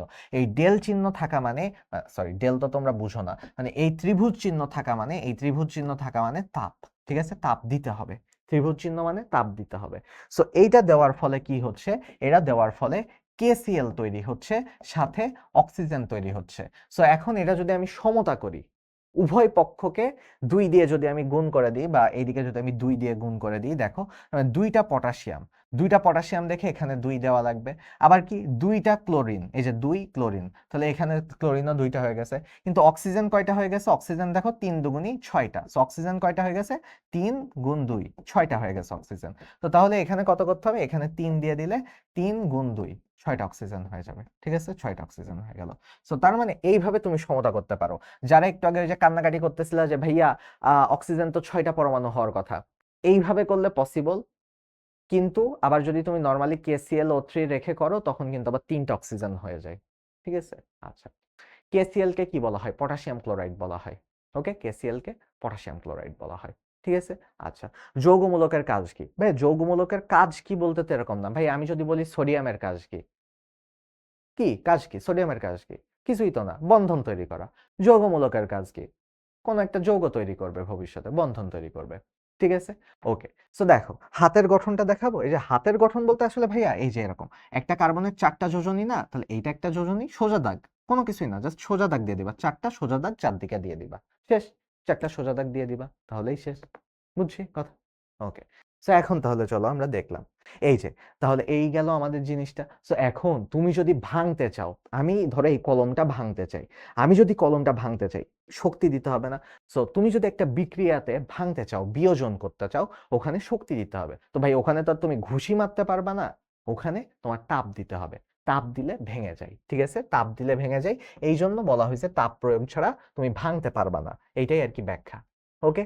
চুনের পাত্রে সামান্য পানি যোগ করলে পাত্রটি হালকা গরম হয় কেন? ঠিক আছে। আচ্ছা। সো এখন দেখো, চুনের পাত্র সামান্য যদি পানি যোগ করো, সো চুন তো হলো তোমার এখানে CaO, ক্যালসিয়াম অক্সাইড, এর সাথে ধরো তুমি পানি যোগ করলা। তো এর সাথে যদি তুমি পানি যোগ করো, অল্প একটু পানি যোগ করো, তখন যে বিক্রিয়াটা হয় এর ফলে ও হলো CaOH2 তৈরি হয়, ঠিক আছে? এটার বলে চুনের পানি, ঠিক আছে? চুনের সাথে যদি পানি যোগ করো তাহলে চুনের পানি তৈরি হয়। এই বিক্রিয়াটা তোমাদের বইতে লেখা আছে, দেখো তোমাদের বইতে লেখা আছে। ভাইয়া বই তো একটু পড়তেই হবে, খালি ক্লাস করে তো কখনো হবে না। চুনের সাথে পানি যোগ করছো, তো এটা করলে, বিক্রিয়া করলে কি তৈরি হয়? চুনের পানি তৈরি হয়। খুবই সহজ, একেবারে দুধ ভাত টাইপের প্রশ্ন এটা। তো দেখো, এই যে তৈরি হলো, এই বিক্রিয়াটা করার সময় এটা একটা তাপ উৎপাদী বিক্রিয়া। এটা একটা তাপ উৎপাদী বিক্রিয়া। দেখো কি বললাম, শব্দটা কি বললাম, দেখো তো, কথা শোনো, মনোযোগ দিয়ে শোনো। তাপ উৎপাদী বিক্রিয়া। তাপ উৎপাদী বিক্রিয়া। তো তাপ উৎপাদী বিক্রিয়া মানে কি উৎপাদন করে? তাপ উৎপাদন করে। তো তাপ উৎপাদন যদি করে তাহলে কি হবে বলো তো? তার মানে গরম লাগবে না তোমার? তাপ উৎপাদী বিক্রিয়া মানে কি? তাপ তৈরি করে। তাপ উৎপাদী বিক্রিয়া মানে তাপ তৈরি করে। সো তাপ যদি তৈরি করে, তোমার কি গরম গরম লাগবে না? সো এই কারণে গরম গরম লাগে, ঠিক আছে? এই জন্য দেখো বিক্রিয়ার পাত্র হালকা গরম হয়, ঠিক আছে? বিক্রিয়ার পাত্রটা হালকা গরম হয়, ঠিক আছে? ওকে, এটা সহজ ছিল। হ্যাঁ। আর তাপ হারি মানে হরণ করা, মানে কি? নিয়ে নেওয়া। অপহরণ। অপহরণ মানে কি? কিডন্যাপ করা। তো হরণ মানে নিয়ে নেওয়া। তাপ হারি মানে তাপ নিয়ে নেয়, তখন ঠান্ডা লাগে, ঠিক আছে? আর তাপ উৎপাদী মানে তৈরি করা। ওকে। সো গেল। রাসায়নিক বিক্রিয়ায় তাপ শক্তির রূপান্তর কেন ঘটে? এই যে দেখো, এইটাও সহজ প্রশ্ন, একটু আগেই ব্যাখ্যা দিলাম যেটা, ওই যে তাপ শক্তির রূপান্তর কেন হয় জানো? কারণ যখন বন্ধন ভাঙতে হয়, ভাঙার জন্য তাপ লাগে। বন্ধন ভাঙতে কি হয়? তাপ লাগে, ঠিক আছে? বন্ধন ভাঙতে তাপ লাগে। আর বন্ধন তৈরি করতে তাপ তৈরি হয়। বন্ধন তৈরি করতে তাপ তৈরি হয়, ঠিক আছে? বন্ধন তৈরি হয়, তো তখন তাপও তৈরি হয়। সো এই কারণে মূলত তখন তাপ শক্তির আদান প্রদান হয়। এই দুইটা কথা যদি তুমি গুছায় লিখে আসতে পারো, তাহলেই কিন্তু কাজ হয়ে যাবে। দেখো, রাসায়নিক বিক্রিয়ায় কেন তাপ শক্তির রূপান্তর হয়? কারণ রাসায়নিক বিক্রিয়ায় ভেঙে জোড়া লাগাতে হয়। বন্ধন ভাঙে, ভেঙে আবার জোড়া লাগে। সো তার মানে আলটিমেটলি দেখো, রাসায়নিক বিক্রিয়ায় যেহেতু বন্ধন ভাঙতে হয়, ভাঙার সময় তাপ লাগে, মানে তাপ দরকার হয়। আর বন্ধন যখন তৈরি হয় তখন তাপ আবার ছেড়ে দেয়, তাপ আবার তৈরি হয়ে যায়। সো এই যে তাপ গ্রহণ করে একবার, আবার তাপ একবার প্রদান করে দেয়, দিয়ে দেয়। সো এই আদান প্রদানের ফলে তখন তাপ শক্তির রূপান্তরটা হয়, ঠিক আছে? তাপ শক্তির রূপান্তরটা হয়। ওকে। সো এখন তাহলে চলো দেখি, এটা হলো এখানকার ব্যাখ্যা। এবার চলো আমরা দেখি সৃজনশীল প্রশ্নে চলে আসি। সৃজনশীল প্রশ্নের মধ্যে এখানে লেখা রয়েছে সংকেত কি, NaCl তড়িৎ বিশ্লেষ্য পদার্থ, ব্যাখ্যা করো, প্রমাণ করো যে সমীকরণ 1 আর 2 এগুলোর সাহায্যে যে বিক্রিয়ায় আগে পরে পরমাণুর সংখ্যা সমান থাকে পরে। আচ্ছা, উপরের দুইটি বিক্রিয়া কি একই ধরনের? যুক্তি দিয়ে ব্যাখ্যা করো। সো আমরা তাহলে এই সিকিউ গুলো একটু দেখে নিই, ঠিক আছে? এই সিকিউ গুলো একবার একটু দেখে নিই। সংকেত কি? ঠিক আছে, সংকেত কি? কই গেল সংকেত কি?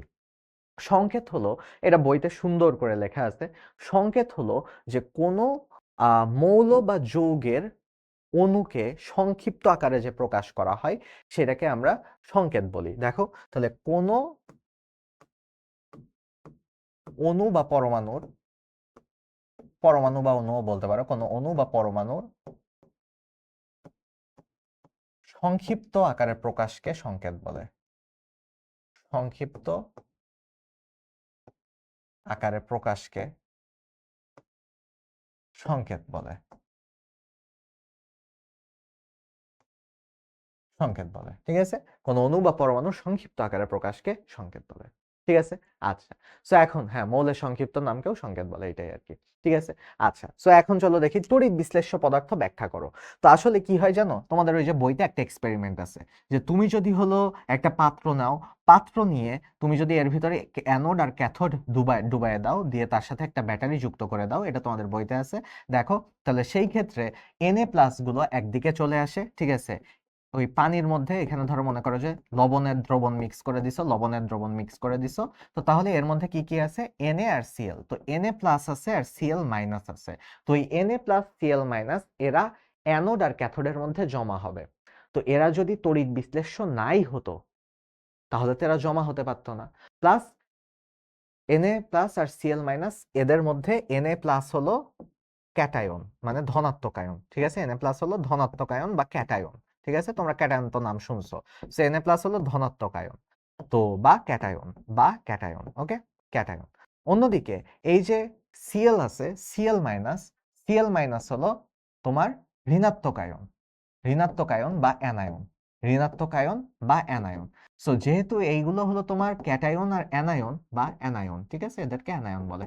সো তাহলে আলটিমেটলি এদের ভিতরে যদি তুমি তড়িৎ দাও, তাহলে এদের, দেখো এর কি, এর একটা ইলেকট্রনের ঘাটতি আছে, পজিটিভ, তাই না? ও একটা ইলেকট্রন ছেড়ে দিছিল, ও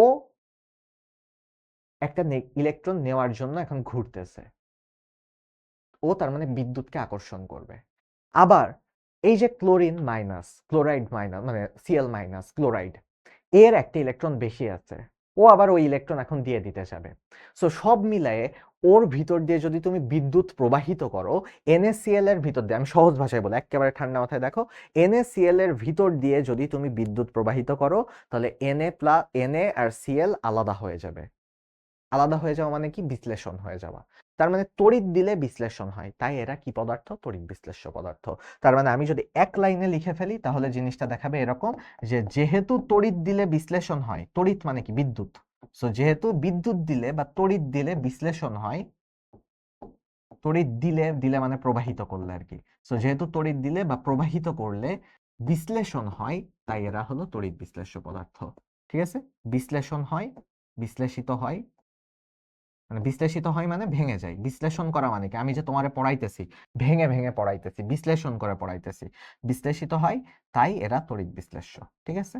সো তাই এরা তড়িৎ বিশ্লেষ্য। তবে এক লাইন লিখলে তো তোমার পরীক্ষায় ফুল মার্ক দিবে না, সো একটু পুরোটুকুই লিখবা। আমি জাস্ট এক লাইন দিলাম তোমার লাস্ট একটা কথা বুঝাই দেওয়ার জন্য। ঠিক আছে? ওকে। সো গেল এখন। এইবার চলো দেখি যে একটা বিক্রিয়া আছে, প্রমাণ করো যে সমীকরণ 1 ও 2 এর সাহায্যে যে বিক্রিয়ার আগে পরমাণুর সংখ্যা আর পরের পরমাণুর সংখ্যা হলো সমান। সো ভাইয়া এইখানে দেখো ওই যে একটা সমতা করতে হবে। সো সমতা কষ্ট করে একটু করে ফেলি। Fe আর এখানে এটা হলো আসলে এখানে কি হবে জানো? CuSO4। তো এটা বিক্রিয়া করে, এটা তোমাদের সবগুলো কিন্তু বইয়ের বিক্রিয়ায় দেওয়া হয়েছে, এবং তোমাদের বৃত্তি পরীক্ষায় দেখবা যে বইয়ের বিক্রিয়াগুলোই আসছে। সো সবাই একটু বইয়ের বিক্রিয়াটা পড়ে ফেলবা। সো এটা হলো 1 নাম্বার বিক্রিয়া। আর 2 নাম্বার বিক্রিয়াটা কি? KClO3, এটা হলো হিট, ওই যে হিট বা ডেল বিক্রিয়া করলো। সি আর বি, সি কি? সি হলো KCl, আর বি কি? বি হলো 3O2। সো এগুলো হলো প্রত্যেকটা 2 বসবে সামনে। ঠিক আছে? 2 বসলো সামনে। ওকে। সো এখন আমরা একটু দেখবো যে বাম দিকে যে কয়টা পরমাণু আছে, ডান দিকেও ওই কয়টা পরমাণু আছে কিনা। সো এবার চলো আমরা একটু দেখি। ঠিক আছে? আমরা একটু দেখি বাম দিকে যে কয়টা পরমাণু আছে, ডান দিকেও ওই কয়টা পরমাণু আছে কিনা। ঠিক আছে? ডান দিকেও ওই কয়টা পরমাণু আছে কিনা। এক সেকেন্ড। হুম, আচ্ছা, একটা একটা করে নিতে হবে, এত প্যারা হয়ে গেল একটা একটা করে নেওয়া। আচ্ছা, যাই হোক।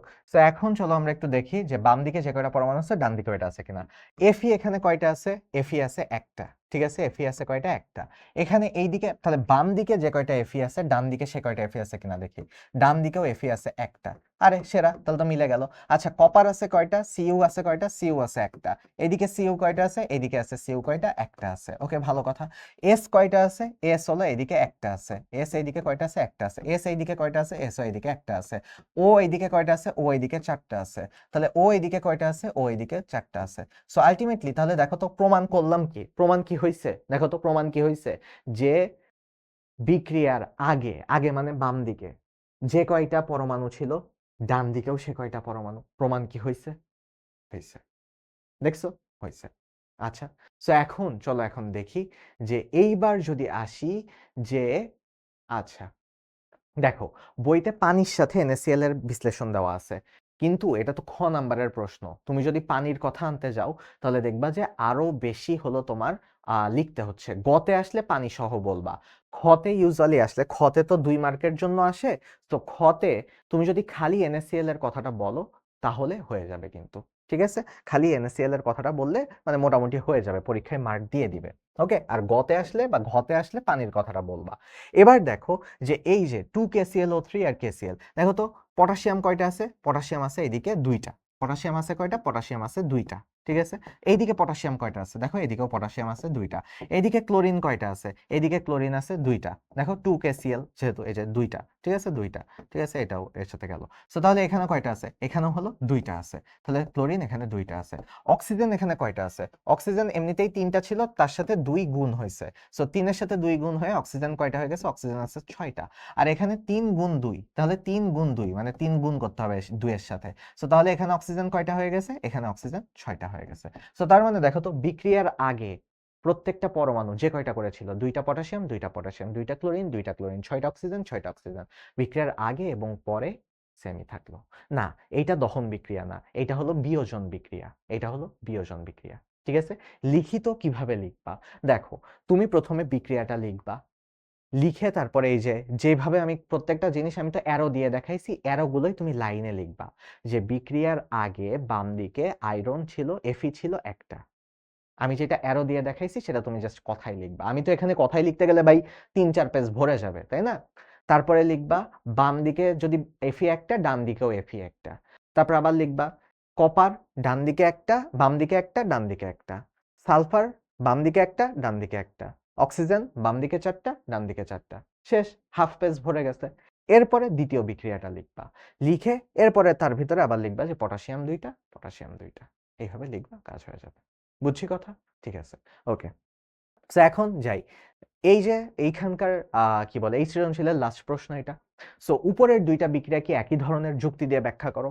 না, আমি একটু শর্টে বলে দিই, এই যে এই বিক্রিয়া যেটা আছে Fe, এইটা আসলে তোমরা দেখবা বইতে এই বিক্রিয়াটাকে বলা হয়েছে প্রতিস্থাপন বিক্রিয়া। এই বিক্রিয়াটাকে বলা হয়েছে প্রতিস্থাপন বিক্রিয়া। কেন এটাকে প্রতিস্থাপন বিক্রিয়া বলছে? দেখো, সো কারণ দেখো এইখানে এই যে কপার সালফেট, এ তো সুখে শান্তিতে জীবন যাপন করতেছিল। কপার আর সালফেট, কপারের বন্ধু কে ছিল? কপারের বন্ধু ছিল সালফেট। ঠিক আছে, SO4। কপারের বন্ধু ছিল SO4। কিন্তু দেখো, কপারটাকে টুস করে সরায় কপারের জায়গায় এসে কে বসে গেছে? Fe বসে গেছে। সো কপারটাকে প্রতিস্থাপন করে ফেলছে। প্রতিস্থাপন করা মানে কি? প্রতিস্থাপন করা মানে হলো একজনের জায়গায় আরেকজন এসে বসে যাওয়া। সো তার মানে এখানে কপারটাকে প্রতিস্থাপন করে ফেলা হয়েছে। এই জন্য এই বিক্রিয়াটা হলো প্রতিস্থাপন বিক্রিয়া। দেখো, এই বিক্রিয়াটা হলো এই জন্য প্রতিস্থাপন বিক্রিয়া বলা হয়। যে দেখো, আগে আয়রন ছিল একা একা, কপার সুখে শান্তিতে ছিল, কিন্তু এখন আয়রন কপারটাকে সরায় কপারটাকে একা ফেলে দিছে, মানে প্রতিস্থাপন করে ফেলছে। ঠিক আছে, এটাকে প্রতিস্থাপন করে ফেলছে। ওকে, সো এখন চলো আমরা দেখি, তার মানে প্রথম বিক্রিয়াটা হলো প্রতিস্থাপন বিক্রিয়া। প্রথম বিক্রিয়াটা হলো প্রতিস্থাপন বিক্রিয়া। এরপরে 2 নাম্বার বিক্রিয়াটা যদি আমরা দেখি, 2 নাম্বার বিক্রিয়াটা কি? 2 নাম্বার বিক্রিয়া হলো KClO3। KClO3, KClO3 এর সাথে ওই যে মানে আমরা যেটা একটু আগে করলাম যে KClO3, এটা হলো বিক্রিয়াটা করে, এটা বিক্রিয়াটা করে তোমার হলো KCl তৈরি করছে। ঠিক আছে, KCl তৈরি করছে আর 3টা অক্সিজেন 3O2 তৈরি করছে। ওকে, ভালো কথা। তো এখন কথা হলো কি, দেখো এই বিক্রিয়াটা হলো বিয়োজন বিক্রিয়া। বিয়োজন মানে কি? দেখো, তুমি বিয়োজন মানে কি, তোমার হাতে ধরো একটা আমি বল দিলাম, তুমি বাড়ি মেরে, ধরো এটা একটা কাচের বল ছিল বা মিষ্টি ছিল, সো তুমি এই বাড়ি মেরে এটা মাঝ বরাবর ভেঙে ফেললা। ভেঙে একটা থেকে কয়টা করে ফেললা? দেখো, আগে ছিল একটা, তুমি ভেঙে ফেলার পরে জিনিসটা হয়ে গেল 2টা। সো দেখো তো সেম কাহিনী এখানে হচ্ছে না? এখানে ছিল একটা মিষ্টি, দেখো একটা মিষ্টি ছিল, সেই একটা মিষ্টি বাড়ি দিয়ে না আসলে গরম করে 2 ভাগে ভেঙে ফেলা হলো। সো 2টা জিনিস হয়ে গেল এখন। তাহলে বলো তো, একটা থেকে 2টা হয়ে গেল, ভেঙে ফেললাম। ভেঙে ফেলাকে কি বলা হয় কেমিস্ট্রির ভাষায়? বিয়োজন বলা হয়। ভেঙে ফেলাকে কেমিস্ট্রির ভাষায় বিয়োজন বলা হয়। তাহলে এইটা হলো কি বিক্রিয়া? এটা হলো বিয়োজন বিক্রিয়া। সো তার মানে প্রতিস্থাপন বিক্রিয়া মানে ভেঙে ফেলা না। দেখো, প্রতিস্থাপন বিক্রিয়ার এখানে আগেও 2টা ছিল, পরেও 2টা, তবে একজন আরেকজনের জায়গা দখল করে নিছে। কপারের জায়গা আয়রন দখল করে নিছে, আর এইটাতে কেউ কারো জায়গা দখল করে নাই, এইটাতে একজন ছিল, সেই একজন ভেঙে গেছে, ভেঙে দুই ভাগ হয়ে গেছে, এটাকে বলে বিয়োজন বিক্রিয়া। তাহলে দেখো এইটাই তুমি পরীক্ষার খাতায় গুছায় লিখে আসবা যে দুইটা বিক্রিয়া দুই রকম, ঠিক আছে। না, এটা দহন বিক্রিয়া না, দহন বিক্রিয়ায় অক্সিজেন যুক্ত হয়, অক্সিজেন এই দিকে থাকে, বাম দিকে থাকলে সেটা দহন বিক্রিয়া, ঠিক আছে। ওকে, সমতা করার জন্য এদিকে 2KCl হয়েছে, ঠিক আছে। সো গেল। এখন আমরা অম্ল, ক্ষারক আর লবণ, এই চ্যাপ্টারটা খুবই সহজ, এই চ্যাপ্টারটা পড়ায় ফেলবো। দেখো এই চ্যাপ্টারটা পড়তে আমাদের সময়ই লাগবে না, ঠিক আছে। আচ্ছা, সো এখন চলো দেখি এইবার যদি আসি, ঠিক আছে, এইবার যদি আসি, সো এখন দেখো সাপের উপদ্রব কমানোর জন্য কোনটা ইউজ করা হয়। সো এইটা খুবই সহজ প্রশ্ন আমাদের জন্য, কার্বলিক অ্যাসিড ইউজ করা হয়। তবে অনেকে করে কি কার্বনিক অ্যাসিড লিখে দিয়ে আসে, ঠিক আছে। সো কার্বনিক অ্যাসিড না ভাইয়া, HCl তো ইউজ করেই না, HCl, সালফিউরিক অ্যাসিড এগুলোও বলবো না আমরা, কার্বনিক অ্যাসিডও বলবো না, কার্বলিক অ্যাসিড ইউজ করা হয়, ঠিক আছে, কার্বলিক অ্যাসিড ইউজ করা হয়। ওকে, সো কার্বলিক অ্যাসিডটা এখানে ইউজ করা হয়, কার্বনিক বলতে যায় না, কার্বনিক হলে H2CO3, ওটা না। ওকে, সো এখন চলো আমরা দেখি যে এইবার পাকস্থলীতে খাদ্য হজম করার জন্য কোনটা অত্যাবশ্যকীয় অ্যাসিড। যাক, অনেকক্ষণ পরে বায়োলজির একটা প্রশ্ন পেলাম, দেখে একটু মনটা ভরে গেল, বায়োলজির একটা প্রশ্ন দেখে মনটা একটু ঠান্ডা হয়ে গেল। দেখো তো, সো পাকস্থলীতে কি থাকে, বলো পাকস্থলীতে কি থাকে, HCl থাকে পাকস্থলীতে। সো পাকস্থলীতে HCl থাকে, সো এটাও একটু মুখস্থই টাইপের যে পাকস্থলীতে HCl থাকে, অন্য কোনো অ্যাসিড থাকে না।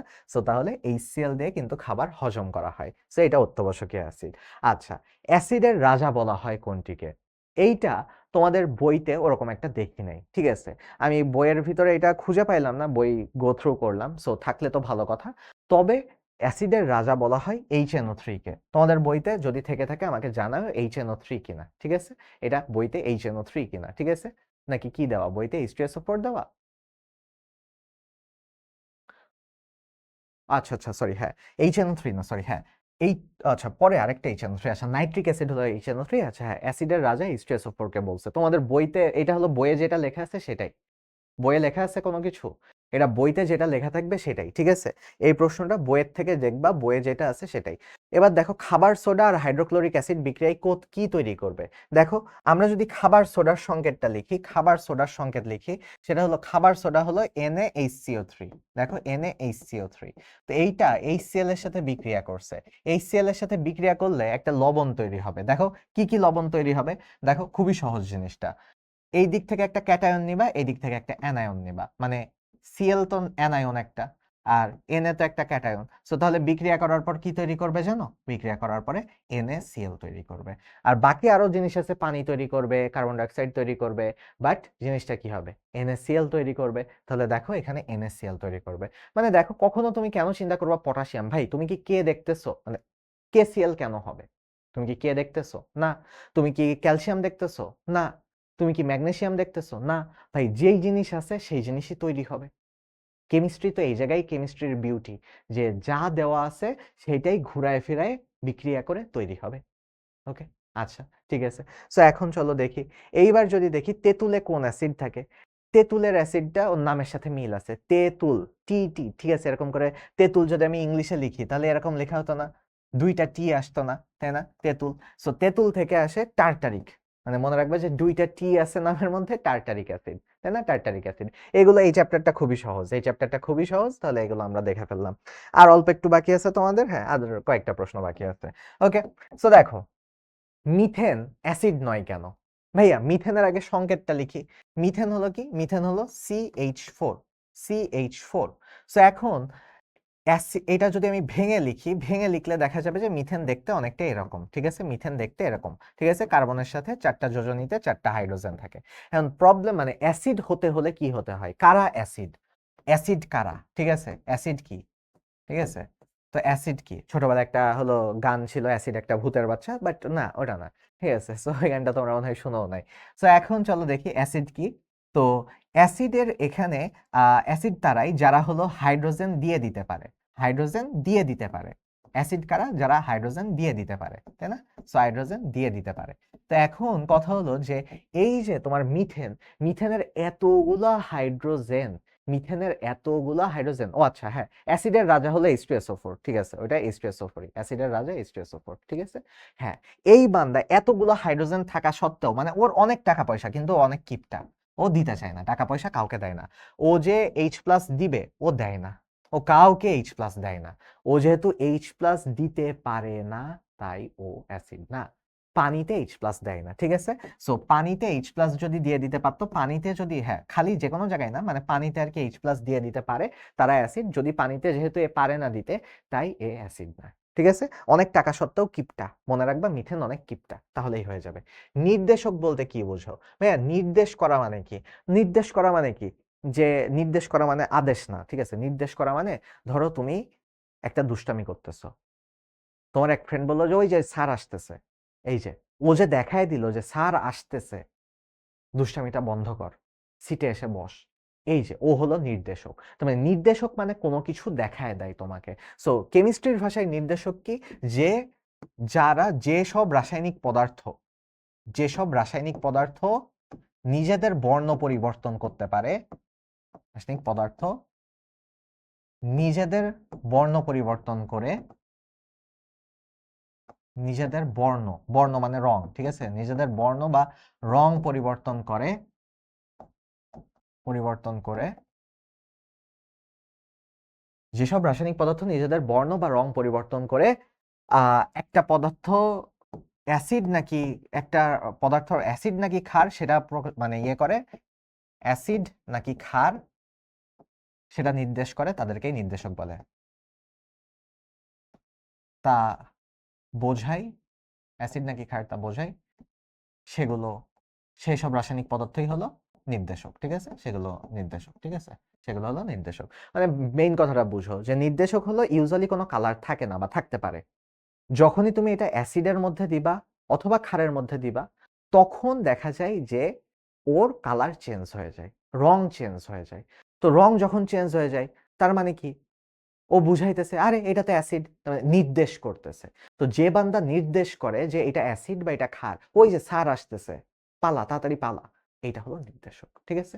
সো গেল। হ্যাঁ, যেরকম এটার একটা এক্সাম্পল দিবা, যে যেরকম লিটমাস কাগজ হলো উদাহরণ আর কি। উদাহরণ যদি দাও, যেমন লিটমাস কাগজ, উদাহরণ হলো লিটমাস, ঠিক আছে? লিটমাস কাগজ। সো লিটমাস পেপার দিয়ে তোমরা এক্সপেরিমেন্ট দেখছো যে লিটমাস পেপার অ্যাসিডে দিলে কালার চেঞ্জ হয়, ঠিক আছে? এরকম। মিল্ক অফ লাইম জিনিসটা কি? হ্যাঁ, মিথাইল রেড আছে, এরকম অনেকগুলো আছে, ঠিক আছে? বড় ক্লাসে আরো পড়বা। মিল্ক অফ লাইম জিনিসটা কি? মিল্ক অফ লাইমের সংকেতটা জেনে রাখো। মিল্ক অফ লাইম হলো CaOH2। তুমি যদি চুনকে যদি পানির সাথে মিক্স করো, একটু আগে যেটা দেখাইলাম, একটা বিক্রিয়া এইভাবে লিখছিলাম, চুনকে যদি পানির সাথে মিক্স করো তাহলে যে চুনের পানি তৈরি হয়, তো এই চুনের পানি যে তৈরি হলো, এই চুনের পানিটা খুব সুন্দর মতো মিশে যায় না। চুনের পানি একটু সাদা সাদা কালারের হয়। সো এই যে তুমি পরীক্ষার খাতায় কি লিখবা? আমি মুখে যা বলতেছি সেটা লিখবা আর এই বিক্রিয়াগুলো লিখবা, তাহলেই তোমাকে ফুল মার্ক দিয়ে দিবে। তুমি লিখবা চুনের সাথে পানি মিক্স করলে চুনের পানি তৈরি হয়। এই চুনের পানি সুন্দরভাবে মিক্স হয় না, এইটা ভেসে থাকে, পানির মধ্যে ভেসে থাকে এবং সাদা কালার ধারণ করে এবং সাদা সাদা দেখায়, সাদা রঙের হয়, সাদা বর্ণের হয়। সো সাদা বর্ণের হয়। সো দেখে অনেকটা মনে হয়, দূরের থেকে মনে হয় যে গ্লাসের মধ্যে দুধ রাখা হয়েছে, কিন্তু আসলে দুধ না, কিন্তু এরকম সাদা সাদা কালার হয়ে থাকে। সো যেহেতু দুধের মতন দেখতে হয় তাই একে মিল্ক বলা হচ্ছে, কিন্তু আসলে তো মিল্ক না, আসলে লাইম মানে লাইমস্টোন মানে চুনা পাথর বোঝায়, চুন, লাইম মানে চুন বোঝায়। তো যেহেতু এটা চুন কিন্তু আবার দুধের মতো দেখতে, সো এই জন্য ওকে মিল্ক অফ লাইম বলা হয়। কথা বুঝছি? এই গল্পটা লিখে দিবা, স্যার ইমপ্রেসড হয়ে যাবে, ঠিক আছে? এই তো। সো তাহলে এদেরকে বোঝা যায়। আচ্ছা ঠিক আছে, সো এদেরটা আমরা এইভাবে বুঝলাম। এবার দেখো আমাদের লাস্ট সৃজনশীল প্রশ্ন, সেটা হলো কি যে তেজস্ক্রিয় আইসোটপ কাকে বলে? নিয়ন অন্য কোনো মৌলের সাথে যৌগ গঠন করে না কেন? এটার ব্যাখ্যা অলরেডি দিয়ে ফেলছি। তারপরে জুয়েল কে ছিল? জুয়েল একজন লোক ছিল, বিকারে প্রথমে যা রাখলো এবং পরে যা মেশালো তারা বিপরীতধর্মী, এগুলো আমরা ব্যাখ্যা করবো। আচ্ছা দেখবো, সো সামনের দিকে যাই। সো তেজস্ক্রিয় আইসোটপ কাকে বলে? একজন ক্লাসের শুরুতেই প্রশ্ন করছিল যে ভাইয়া তেজস্ক্রিয় আইসোটপ কাকে বলে একটু বুঝান। সো এই যে দেখো, আমি তোমার এই যে তুমি যদি ধৈর্য ধরে বসে থাকো তুমি তোমার ধৈর্যের ফল পেতে যাচ্ছ।